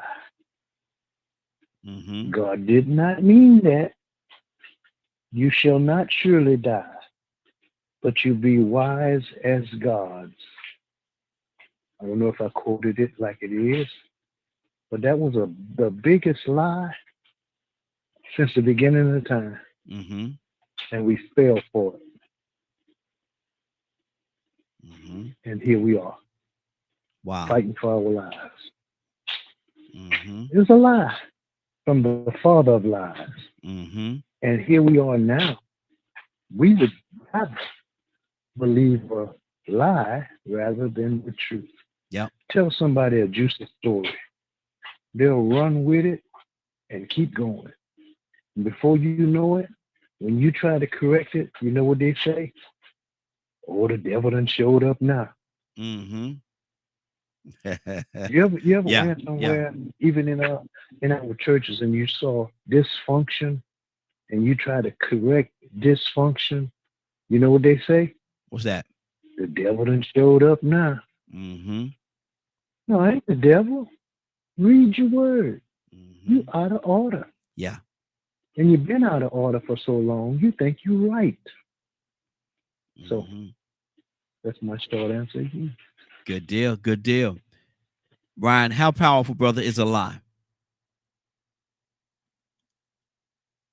I'm a borrow Tucson's playbook. Let me ask you a question. Uh-oh.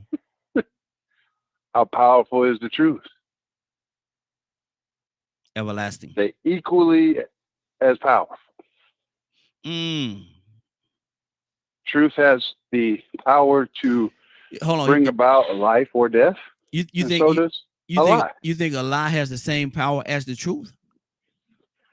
Yeah.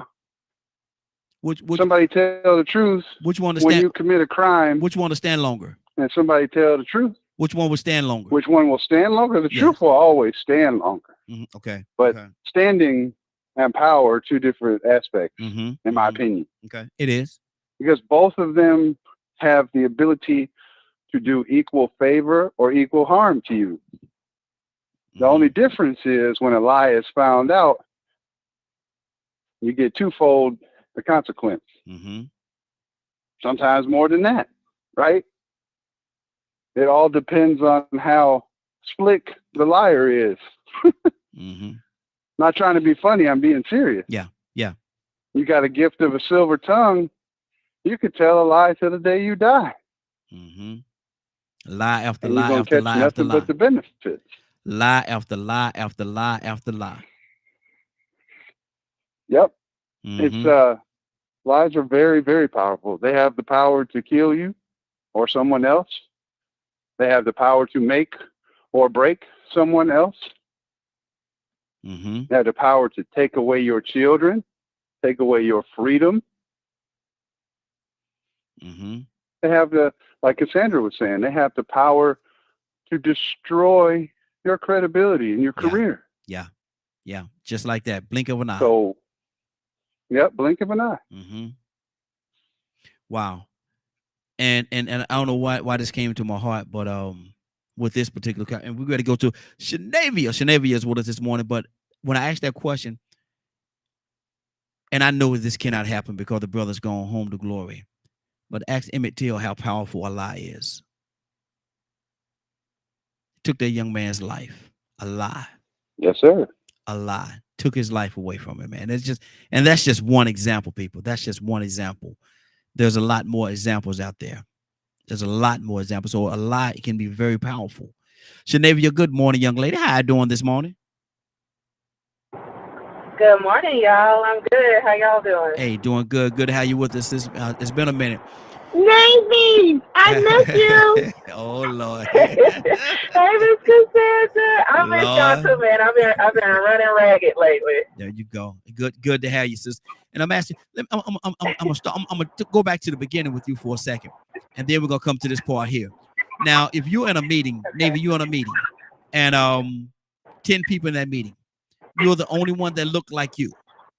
All right, and somebody in the course of that meeting look at you and say, Shanavia, you know what? You are a credit to your race. How do you take that? And what do they mean?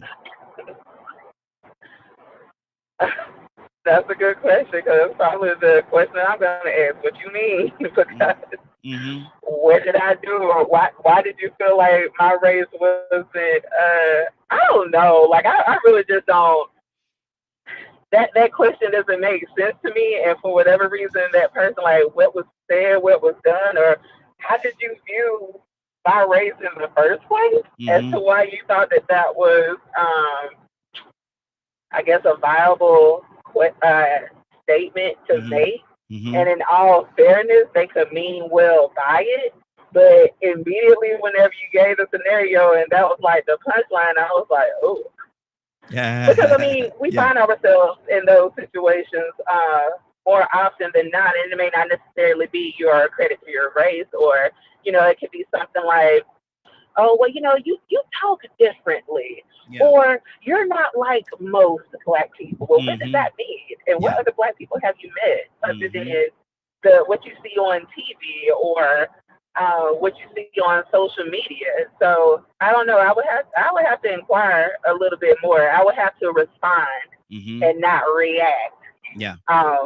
because reacting is what we tend to do for those of us that are recovering hotheads, rather than responding. Yeah, exactly. So, That's good. That's good. Now, how powerful is a lie? man, Ryan took my whole mental thread. Like, that was, like, whenever I heard the question, that's exactly where I was going. Well, not exactly, but he hit a lot of key points that stuck out for me too. Mhm. Just simply because, I mean, you have people who have had whole lucrative careers based off of a lie. Mhm. And then you have people whose lives have literally been taken and ruined. Not just people, but their families Mhm. are still having to recover from a lie that may have been told. I'm in court right now Wow. because of a lie. Wow. So you know what I mean? Mhm. It holds weight. It has power, and it depends on how you use it. Just like Mhm. everything is. I don't know if there's a way that you can use it for good, or I guess the term that I should use is, if you're going to use it to your benefit, how are you going to use it to your benefit? Are you Mhm. going to is it benefiting you on a financial or a economic standpoint, or are you doing this because you feel like that you can gain something else, or because you pissed me off, then I'm going to come at you with this, and all it takes is for a couple of people to be convinced of said lie, and then it spreads like wildfire. Your business could be ruined, your life could be taken, your family's life could be in jeopardy. Mhm. It depends, but I Mhm. feel like, yeah, that's all I got for y'all right now. Good deal. Good deal. Let's keep this thing going. We got a few people, and somebody else just called in. We're gonna come to you in just a second or two. But Mr. Hicks, how powerful, brother, is a lie? Oh, wow. A lie is not that powerful unless it's mixed with the truth, and that becomes it has the power now to distort reality. This it's mixed with truth, but lie standing on its own is weak because it's sort of obvious. But when you mix it with the truth of history, the truth of things, so there's elements of truth that distort your sense of reality. But I don't think a lie is standing on itself is strong enough to stand against truth, which is like a sun, a light of sun that exposes everything. But when it's mixed with bits of the truth, it has power. Wow, wow. So take a lie and mix in a little bit of truth, and then people would actually believe you more, be more apt to believe in that lie. For sure, yes, sir. I think. Wow, that's good. I think it's example. It's an example of history. So read the history of a lot of these so-called founding fathers. In the histories, that we get pictures of them as being white people, but actually they wasn't white people. You know, even in terms of Obama, saying Obama was the first black president, when you go back in history, recognize that that's not even true. Yeah, yeah. So, but it's mixed with the truth and false. You know. But yeah, yeah. That's good. That's good. Well, Raheem. Yes, ma'am. You know, a lot does have power, but because I thought about when you said something about how powerful it is, it reminded me of Rosewood. Rosewood, I believe it was Rosewood, New York. When I never watched that movie again. I don't know if it's the truth or not. But anyway, I just want to respond to a little bit of what Ryan said. Ryan said, go ahead. That one was Florida. Okay. Thank you. But anyway, so a lie does have power, but I just kind of disagree with it has just as equal power as the truth. Mm-hmm. Because and this is why I say that, because see, when you got the truth on you, it sets you free. You go into Galatians chapter 5 verse 1. They say he set you free, and then when you lie, you're in bondage. See, because what a liar has to do is, like you said, you got to keep lying and lying and lying. That puts a person in bondage. So the power of a lie does cause reactions to things, to allow people to do certain things and be really evil, but it does not have the same value as the truth.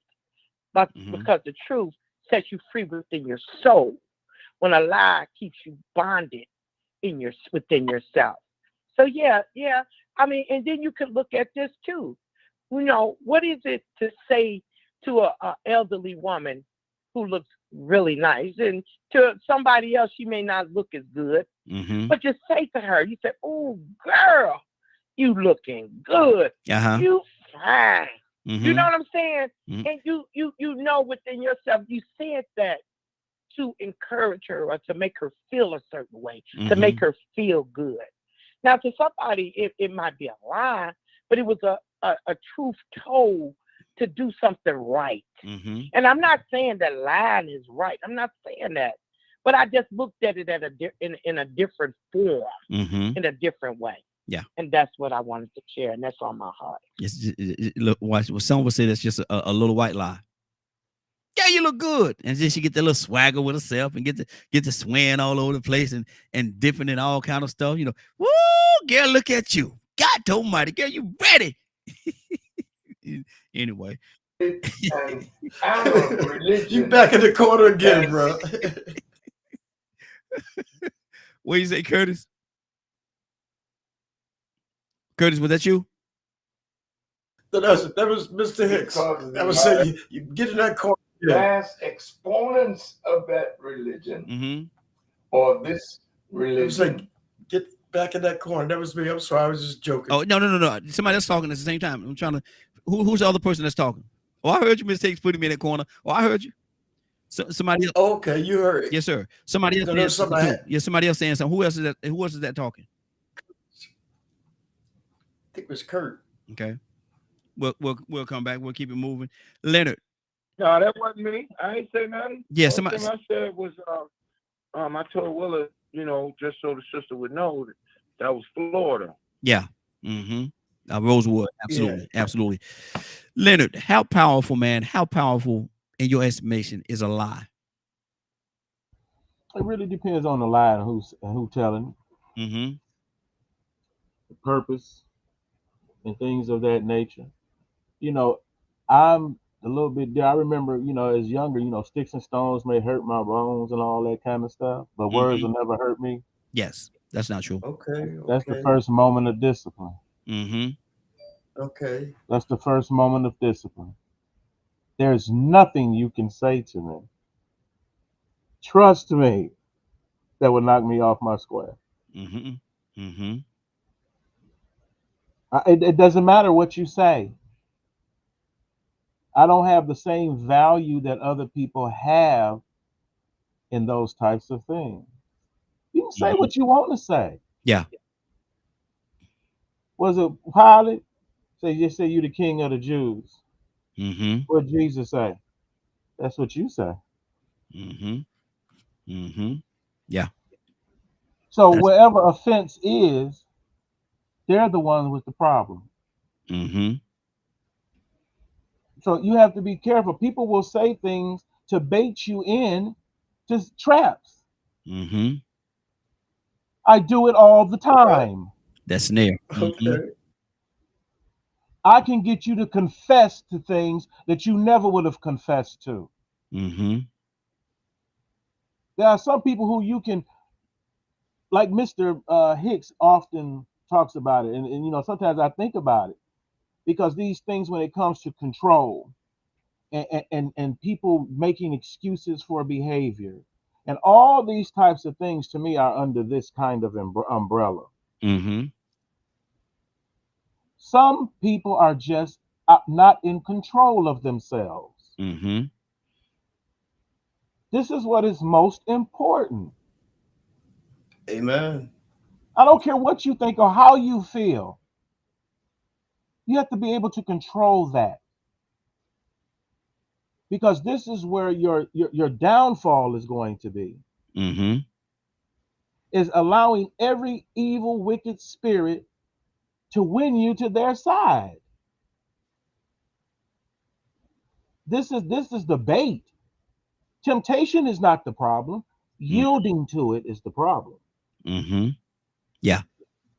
Facts. So you have to come, and I feel so bad for some people. Because think about those people who can't shut their mouth. It's your mouth. Mm-hmm. And you can't even keep it closed. Why should I trust you to do anything? Man, I was looking at a case on yesterday on Judge Judy, and this young boy, he went in there. He had all the evidence, everything in place to win the case, but he just talked so much, man. He just talked over the judge, and Judge Judy got so frustrated when she said, "You know what? You an idiot. You an idiot." And That's all you are. You're an idiot. And she said $5,000 to the other side. Bam! Hit that gavel. Think about it. You on the run and blah blah blah, and shh, don't say nothing. What you say? Pow! Now your head blowed off. Yeah, exactly. I mean, come on, man. You got to be a little bit smarter than that. This is why I get so frustrated even on this show. Hey, Leonard, like nephew Tommy, I'm in the closet. Man, come on. Come on, you just everything. Some people, I would tell people certain things and I would only tell them. So if you come back, guess who told it? Yeah, exactly. You fool. Yep, exactly. Yep. I know how to get you if I want you and make it look like you brought it on yourself. Mm-hmm. I've been in front of all types of judges and things. I'm not worried about the lie at all. Mm-hmm. It's the truth that's gonna cause the problem. That's gonna get you. Mm-hmm. Exactly. 508-924-3521. 508-924-3521. Give us a call. We'd love to have your input. Rico, good morning, sir. How you doing this morning? I can't complain, man. Well, I can't complain. I can, but it ain't no need. There you go. How everybody doing, man? I'm just happy to see another beautiful new day. Yes, sir. Good to have you. Rico, I'm gonna take you back to the beginning. Then I'm ask you the second part. The first part of this, you're at work. You one of the head people there, man, and you're on a meeting with the other head people there. 10 of y'all. None of them look like you, Rico. None of them look like you. And you say some things, and then they really like it. And they say, one of them look at you and say, Rico, man, you are a real credit to your race. How do you take that? It probably would depend on the context of the situation or the conversation we were having. But 9 times out of 10, I would, me being me, I would be offended. I would probably be thinking to myself, in a smart way, yeah, I'm a credit to the human race. I would make that point. I would definitely verbally say, yeah, I'm a credit to the human race. Yeah.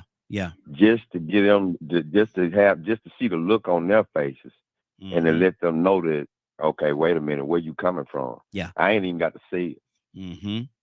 What you mean by that? You get what I'm saying? Yeah. I'm gonna automatically put us on the same level. Yeah, not only am I a credit to the black race, but I'm a credit to whatever you got going on too. A very huge benefit to all of mankind. So don't limit me. Yeah. That's good. But at the same time, they'll have to read in between the lines and understand that if they even try that again, don't come to me with that. Yeah. Don't come to me with that, trying to make me feel like I'm limited to just being what you consider a black standard is. No, I'll cut your head off with that one. Exactly. Wow, good deal. Now, Rico, how powerful is a lie? It's powerful enough to, this is gonna be simply put, and you can measure it up and down the pole from 1 to 10. of 1 to 100. It has the ultimate power to make wrong prevail. Mm-hmm. Plain and simple. Mm-hmm. Wow. And in any situation, if it's a lie, then that means the truth ain't gonna win. Mm-hmm. Now, I don't even feel like it's necessary to go back and say which one is more powerful, which one is more powerful. Because when you have people that have been posthumously exonerated after lethal injection, truth don't matter. Mm-hmm. Maybe to the living, we could say, well, yeah, now y'all could clear my uncle's name. He didn't do it. Mm-hmm. But it's too late because that man sat on death row for 20-some years saying he didn't do it. Exactly. But the lie prevailed. Mm-hmm. Wrong prevailed. And they hit him with that execution. And he out of here. Yeah. Yeah. Just and like that happens all the time. Just like that. Yep. So, you know, in that person's eyes, when they getting that injection and taking that last breath or getting that last electrocute, whatever way they leave here, in a big or a small, it could be simple or it could be extreme. Mm-hmm. Wrong has prevailed if a lie has won. Mm-hmm. Exactly. And that's all. I mean, I can't go no further than that. Mm-hmm. Exactly. That's good. That's good. Let's keep this thing going. Toussaint, talk to me, brother. We're talking about a lie.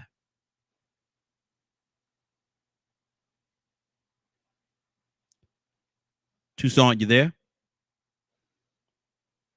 Circle back around to Toussaint. He's trying to find that mute button. Curtis, talk to me, brother.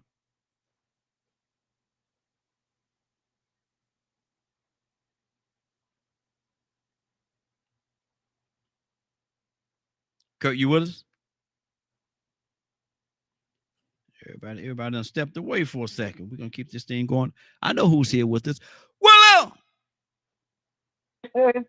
Yeah, Raheem. Talk to me, yeah, sis. lies. Mm-hmm. Lies destroyed so many relationships. You know, I was thinking about what Leonard said.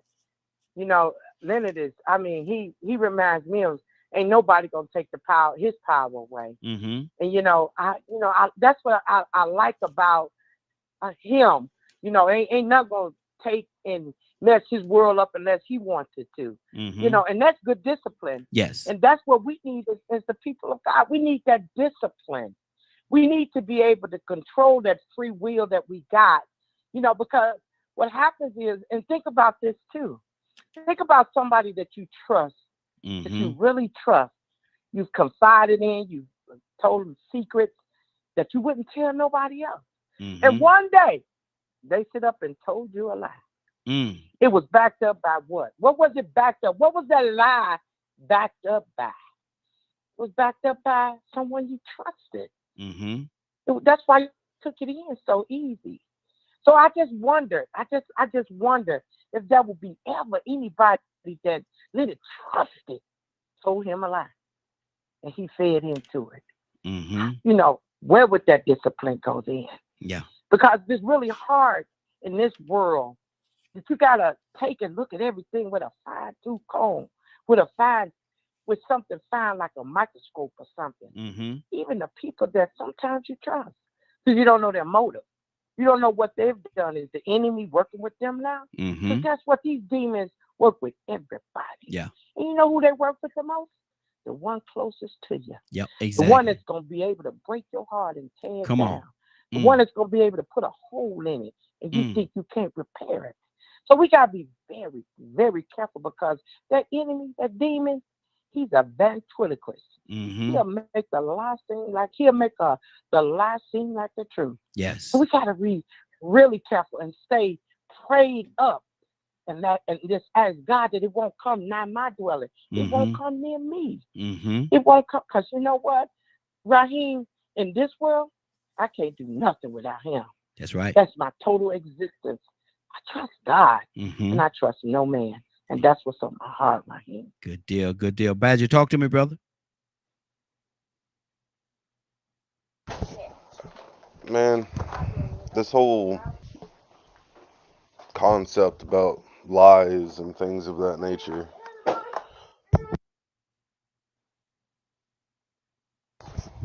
Sorry. I mean, it's like I said earlier, and a lot of people are touching on it. Lies have become so predominant in our society. You know, every time we turn on politicians, and listen to them, majority of them are silver-tongued people. Mm-hmm. I mean, so I'm sitting here and I think, you know, the adults call them leaders, and the kids, you know, any kids that are watching this stuff, and then they turn around and hear the parents complaining that the politicians aren't doing their job, and so on and so on, right? Mm-hmm. How are we not teaching our kids that lying is how you get to the top? Like, let's have Mm. a deep conversation about that, because we literally tell our kids that the politicians are the leaders that we vote for, and then we turn around and complain about them lying and manipulating and all these other things. How is that not Mm. teaching them that lying and manipulating isn't a way to get to the top? Mm. Like, let's be honest with And see, ourselves.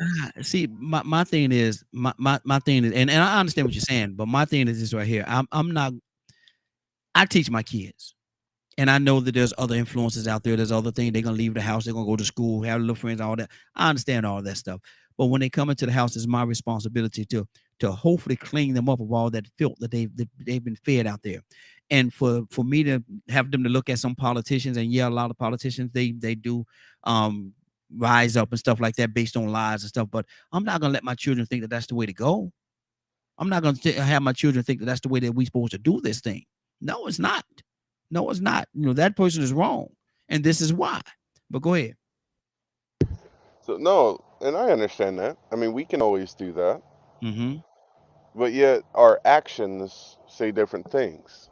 Because there are some parents, and I'm not saying you, or just Yeah. speaking in general, I understand what you're saying. Yeah. you know, Mm-hmm. and then as the kid gets older and things like that, and they grew up in this environment, and then who are you voting for? Oh, I'm voting for Republican. Well, why are you voting that way if you've been complaining most of my life about the way they do things? Mm-hmm. Well, because the other side's worse, Mm-hmm. and so on and so on. You know, there's so many nuances to this topic for me Mm-hmm. that go way. I guess some people can say I'm overthinking, and quite honestly, I don't care, Mm-hmm. because the blessing of a brain that I was gifted, I see things very differently. Mm-hmm. I love the research words. I love to just dig deeper and deeper. I don't take politicians at face value. I go research things. I go, like, what's the history of it? When we teach our kids about Christmas, we teach them the history of it and how it evolved into what it is today. Mm-hmm. Wrap it up. Easter, the same thing, and so on and so on. Mm-hmm. Okay. So, to me, if we're talking about this topic, I feel that we cannot leave out having to hold ourselves accountable for the lies that we allow our kids to believe. Okay. And that's my thing right there. Me, I can't speak to nobody. I can speak for Raheem and how he raised his children. I'm not going to allow my children to be subjected to those lies. I'm going to tell them. I'm going to have a conversation with them. We're going to talk about it. And that's what it is, because I'm responsible for my kids. I'm responsible. And so to have them walk around here thinking this or thinking that, no, then I failed. I failed. Leonard, go ahead. Hold on. Hold on, Badger. No. I Badger, really, you're going to love this. I gave you more time because I spoke during your time. That's why I gave you more time. But if you're going to say something, you got less than a minute. Real quick. Okay. But I'm also responsible for your kids, because if you trust me enough to be around your kids, that means I need to be an example like you are. Mm-hmm. Okay. Leonard, what's on your heart? Frank, coming to you next. Well, you know, I don't know who's teaching their kids that, mm-hmm. but I don't know anyone teaching their kids that, nor have anybody that I've known with kids around me or in our groups and family teach kids that. Mm-hmm. My mother taught me what was right to do, because I can learn wrong on my own. Mm-hmm. Yeah. So one, I don't think everybody else is stupid. You grow up. There's a big difference than having fun and trying to hurt and deceive people.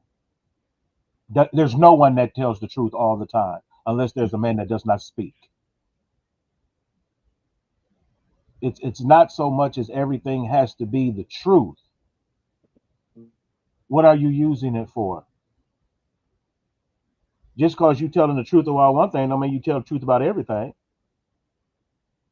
So one, you ought to grow up. Lord. Grow up. That's why I'm so hard on women and people like. So you still making the same stupid decisions you was making when you were 17 and now you 35? Grow up. Nobody got time for that. Get it together. It's telling your kids. I know Badger has an issue with the Santa Claus thing, right? Yes. Who cares? If you ain't smart enough to know that Santa Claus don't exist after a certain age, something wrong with you anyway. Wow. Get it fixed. Wow. Get it fixed, man. Ain't nobody gonna be sitting around here candy coating everything for you. I wasn't born into that world. I assume everybody's lying. So therefore, guess what? That means I'm gonna have to go find out for myself.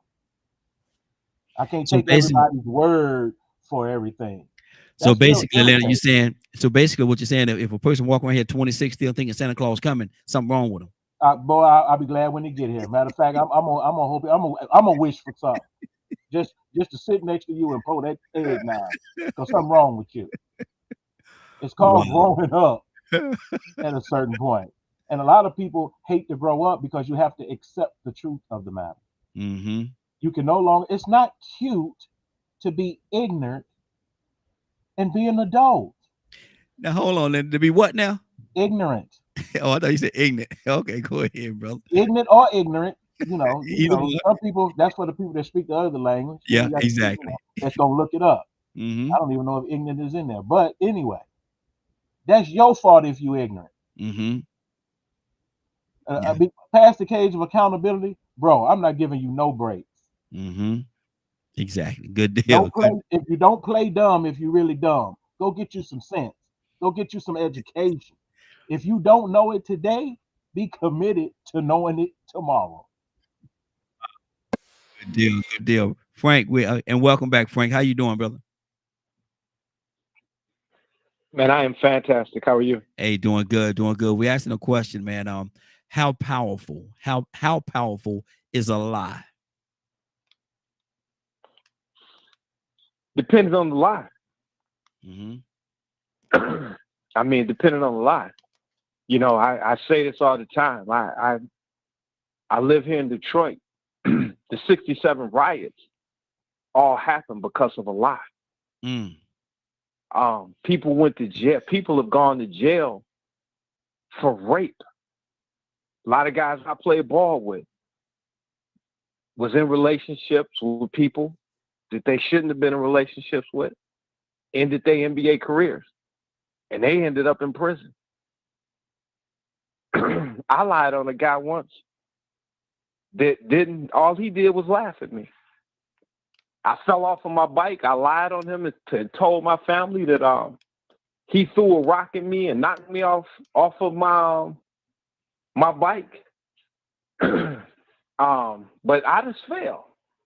But he was sitting on his porch laughing at me. So when my family came to check on me, I lied on him. Caused him a whole lot of problems.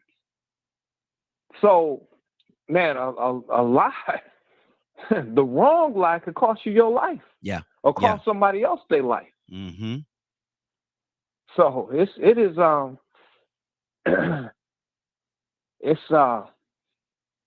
we can't minimize lying.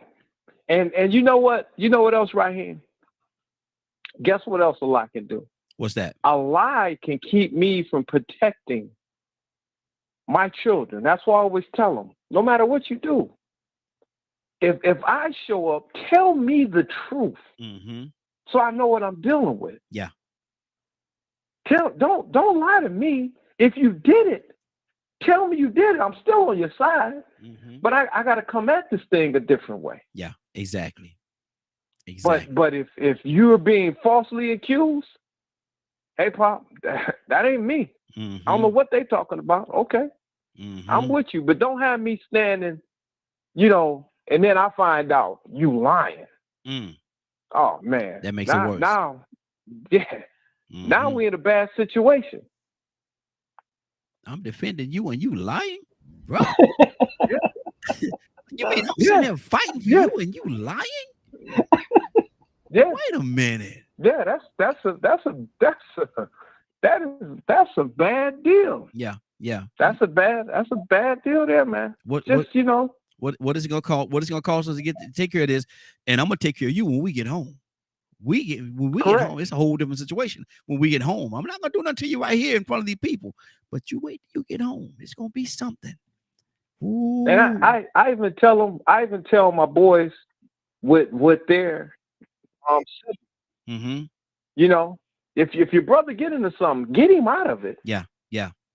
And then we'll deal with it. Yeah. Don't be standing there self-righteous talking about, oh well, he deserved it. No. Yeah.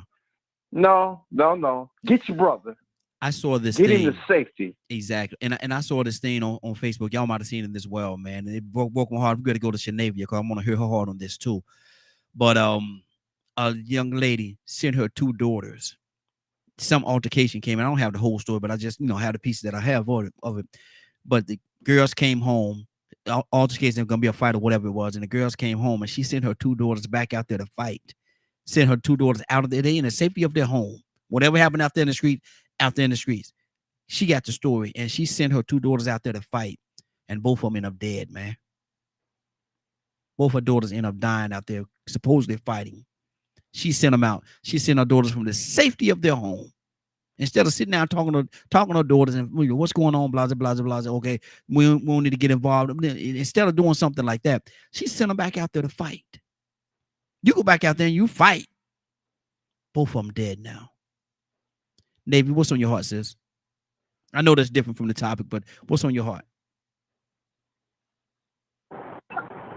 I don't even know how to respond to that other than it breaks my heart like immediately. Like, because I was waiting for the punchline. I didn't know that was going to be the outcome of it. But I think that just goes to show. I don't know what that shows. I don't know if it's just the fact of like that's how you were raised. So I mean, like, because I mean my grandma made me go back out and fight too. Yeah. The little neighbors of the street from us, because you don't let nobody disrespect you, and you don't let nobody take over your go-kart. So yeah, you got to go fight, whether they boys or not. Y'all go out there, y'all go fight. But I can't see myself like, yes, I'm all for standing up for yourself, but if I'm a daughter, my daughters are coming to me as their mom for protection. That's what I should offer them. I can't, and I'm at a point in my life right now. Perfect example will be the court case it's a ongoing court case from my brother that I got pulled into because of what someone lied and said about me, about his court case on Facebook. I can't fight the same way that I used to. That mom should not have fought the same way that she used to. Yeah. Like, I can't go about it in the same manner that I would. I can't go back and forth with people on Facebook over their ignorance or a lie that they're telling. I got to come at you from a different angle. I have too much to lose on every level. Yeah. So I can't fight you the same way. Exactly. Cassandra, what's on your heart, man? She sent her daughters out there to fight. Her 2 daughters back out there to fight, young girls, and they both of them end up dead. Yeah. Well, I unfortunately that's the way I was raised. My mom, I came home crying one time because this girl had fought me, and I mean, it was unprovoked, and I could have fought her harder, but this girl was like one of the baddest chicks in our neighborhood at the time, and she was older than me. And I went in the house crying, and my mom was like, "Excuse me, what happened?" And so I told her what happened, and she said, now either you gonna go out there and you gonna whip her behind, or you gonna come back in here and I'm gonna whip your behind. So man, the choice was clear to me. I went out there and I fought that girl like I lost my mind. But I know that's that's the way I was raised. I mean, I had 4 siblings that I had to protect, and it wasn't no question as to if I wanted to protect them. You were going to protect them, or you know what was coming. So whether it was right or wrong, it's the way that I was raised. You know what I'm saying? And I hated that. I hated that I was always fighting, because that was the standard that my family set. Everybody on here grew up differently. You know, I grew up in the hood where it was some days it was fight or flight, but I wasn't running. I was gonna stand there and fight. So, you know, is it right? Is it wrong? You know, I still ask myself the question: did my mom do? You know, should she have made me fight like that? But I'm a fighter today. Exactly. You can do whatever you want. I'm gonna fight back. I mean, not fight you in the natural, in the physical, but I'm gonna fight. I'm gonna get up. So. And see, and the truth of the matter, my uncle, and he was one of my favorite uncles, man. And he sent me out there. I came home from school one day, and I remember the guy's name, man. It was elementary school, William and Tyrone. they were going to jump on me one day. And I went on home. I ain't fooling with y'all. I went on home, man. Went in the house, and my uncle was there. And the kids said, you know how the kids be following, they follow us all the way down the street and everything. Cause they wanted this to be a fight. And I walked on home. They ain't do nothing to me. I walked on home, went in the house, and the kids was out on the street. My uncle said, what all them kids doing out there? I said, they want to fight. They want to fight who? I said, me. He said, boy, if you don't get your blah, blah, blah, blah, blah out there, and he's still on the porch. He said, now either you're going to go fight them, or just like same situation. I don't know whether that was an old folk thing, but same situation. Either you're going to go fight them, or I'm going to fight you. And I'm not going to fight my uncle, because I done seen him do some stuff. And so I went out there, man, and it worked out. It worked out. But wow. But the idea of these kids going out there, man, and the same situation, same scenario, pretty much the same, but they lost their life. They died. Both of them died. Rico, what's on your heart, brother?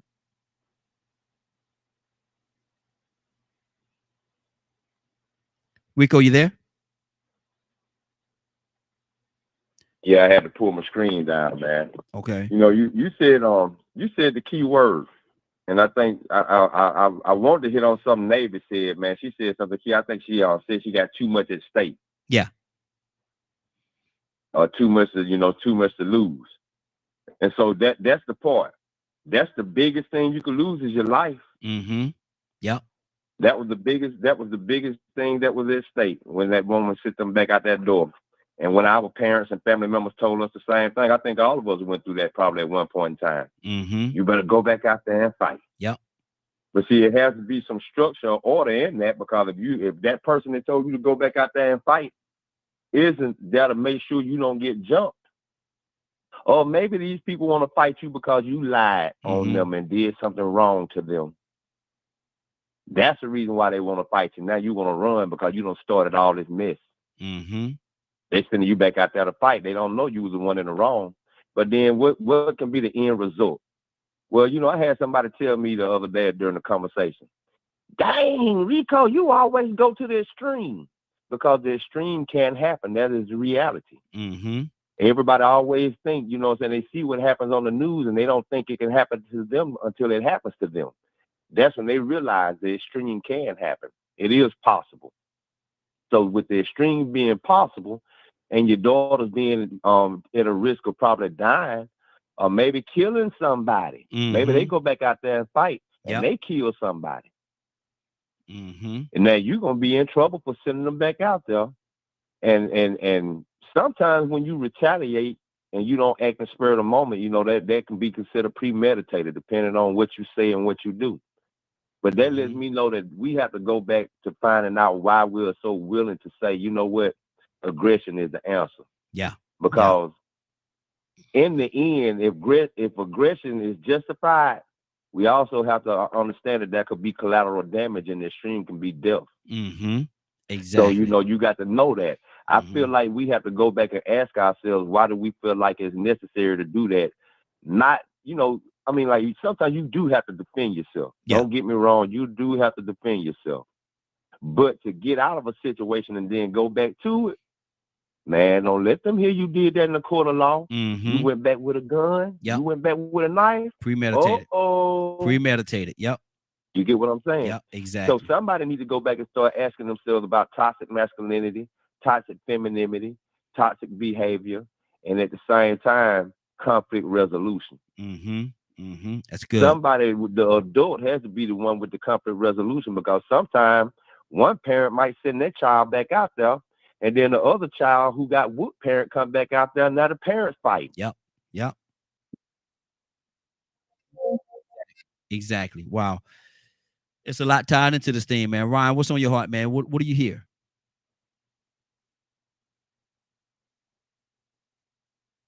Ryan, you there? I'm here. There you go. Give me a second to find that mute button. Okay. At that Tucsonitis. Yes, sir.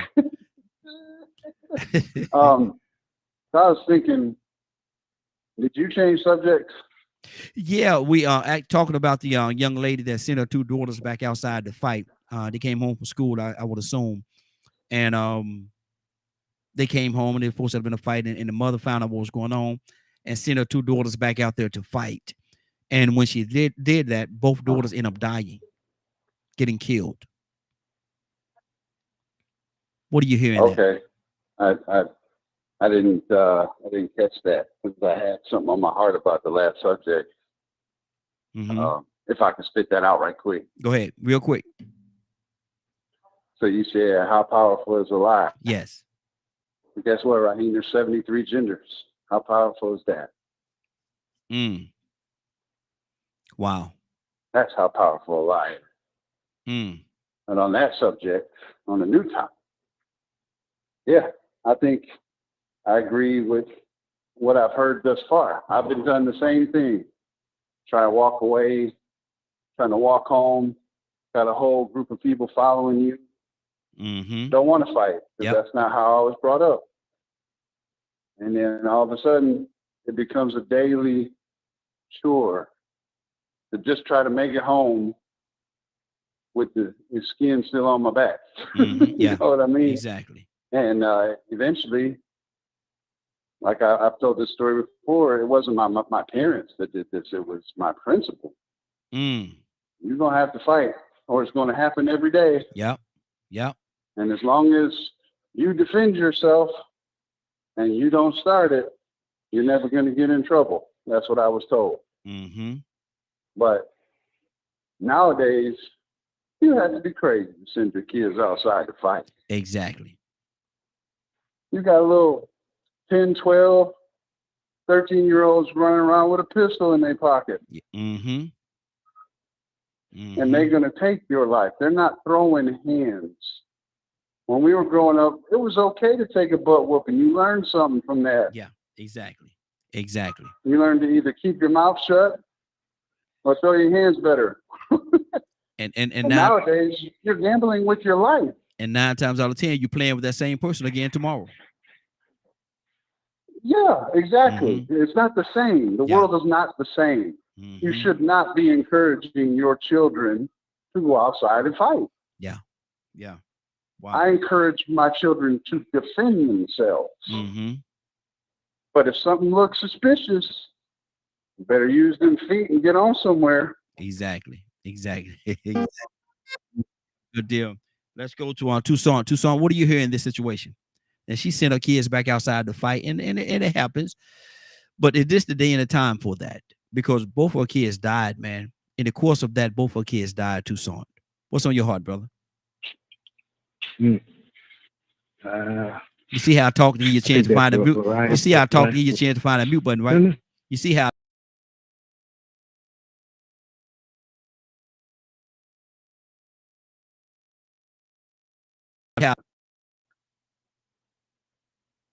And now he don't push the mute button again. Ain't that something?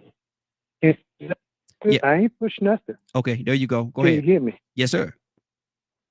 I was trying to figure out whether it was my piece or the phone. Can you hear me now? Yes, sir. We can hear you. So you can still hear me? Yes. Okay, good. Well, I hate to say it like I've wanted to say it, but these days, the days we live in, you know, like Ryan said, back then, it's win, lose, or draw. We try tomorrow. You with me today?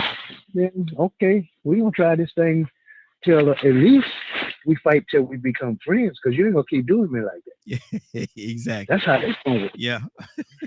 You know, okay, I got a bloody nose, bloody lip. But tomorrow we're gonna be at it again. Show now. Kick my teeth in. Okay, I'm gonna fight with 30 teeth this time. Yeah. That's what we're gonna do. Yeah. But the day we live in now, unfortunately, you send your kid out there to die. Because 7-year-old, 8-year-old, 9-year-old got a gun. And ain't afraid to They use ain't it. worried about no discipline because their parents ain't disciplined. Yeah. And the parents ain't trying to teach them the discipline. They ain't trying to do none of that righteous stuff. No, you talking about okay, I know you're in a Christian home, but everybody ain't Christian. You better stop it. Yeah. Yeah. Exactly. We're gonna teach them a lesson. You gonna learn the lesson today. So get your burial plan together because you're gonna need it. Wow. You used to get out the, somebody cut you off and you shoot your finger. You better keep your fingers to yourself. You look straight. Don't look at on the next call and you go to talking. You better shut up. Yeah. My wife says she's not gonna ride with me no more. Because I don't like Cassandra. She says, Cassandra, I don't like people driving in the left lane slow. So in order to pass, that's the passing lane. So and I drive a little bit over the speed limit with my cruise on. So I flash my lights before I get there, or I might turn my lights off because I'm a truck driver. Everybody not a truck driver, so that's the language of a professional driver. We signal each other of what's happening. I'm going a little faster than you, so move over. You have room to move over. Yeah. And my wife just says, that's scary to me because people are crazy. I ain't gonna ride with you no more. I said, well, I'll just go by myself. You take your car and I take mine. Yeah. And we had this discussion because she's right. Everybody not a truck of professional. Yes. You get yourself killed these days. Yes, sir. Cassandra, what's on your heart about sending the kids out there like that? Like I said, it was old school in my hood that's what you did. Everybody is right. You cannot do that today. You have a whole new breed of kids that will take your life. What do you have to prove that was worth your children's life? I'm just asking. Exactly. What do you have to prove that is worth your child's life? I've never done that. And I know how it bothered me that I was made to do it. So I never did that to my children. I never said, go out there. No, I didn't want that for them. But that's the way I was taught, and I don't know. I keep saying, right, wrong, or indifferent. I don't know. But I know that it was my reality. And you didn't question whether you were going to do what your mom said back then. I wish you would. Yeah. I wish you would try that. See how it work out. His Tucson say, see how that work out for you. No, not very well. So I would go and fight even when I didn't want to. Exactly. I wanted to catch Kurt before he hung up to find out his response to it as well. But I think he done hung up on us, man. And actually, it's time for us to get out of here. Anybody else got anything they want to say before we get out of here real quickly? 1 minute max. Oh, Raheem. Yes, ma'am. Okay. Raheem, can I say real quick? The lady that I told you that did the thing on Facebook, yes, she actually posted a bunch of my pictures saying that this person on Facebook right now. So I don't know. I'm going to have to try to contact Facebook because this is going to be a problem for me. Yeah. I don't know what I'm trying to figure out, why are you doing that? Yeah, and she's saying, I'm going to get to the bottom of this. How do you get to the bottom of me being me? What are you talking about? Exactly. Let me know if you need me for any reason, Cassandra. I'm right here. Let me know if you need me. Yeah, because this is crazy. And you know, you're not gonna mess with my name now. Now we about to go to court. Now I'm about to get my friends, the attorneys, to track her. Yeah. And you cannot do that. You better get the facts before you make a move. Exactly. That's true. I'm gonna call you after the broadcast, Cassandra. We're gonna talk. Okay. Anybody else have anything they want to say? Have a blessed day, everybody. Yeah, good deal. Leonard, what's going on at 3 o'clock today, sir? 3 o'clock today. If you did not get a chance to hear the show in its entirety, log on to www.dkmmediagroup.com at 3 o'clock Eastern today. Good deal. Let me get my voice right. Willow! Let me say it again, just in case she didn't hear me. Is she here? Did we lose Willow just now? I think we might have lost her. What? Let me see here. Yeah, I think we might have just lost Willow. Okay. Hopefully she's gonna call back. Willow, if you're available, call back in right now. And 5, 4, 3, 2. Frank, pray us out, brother. Frank Logan.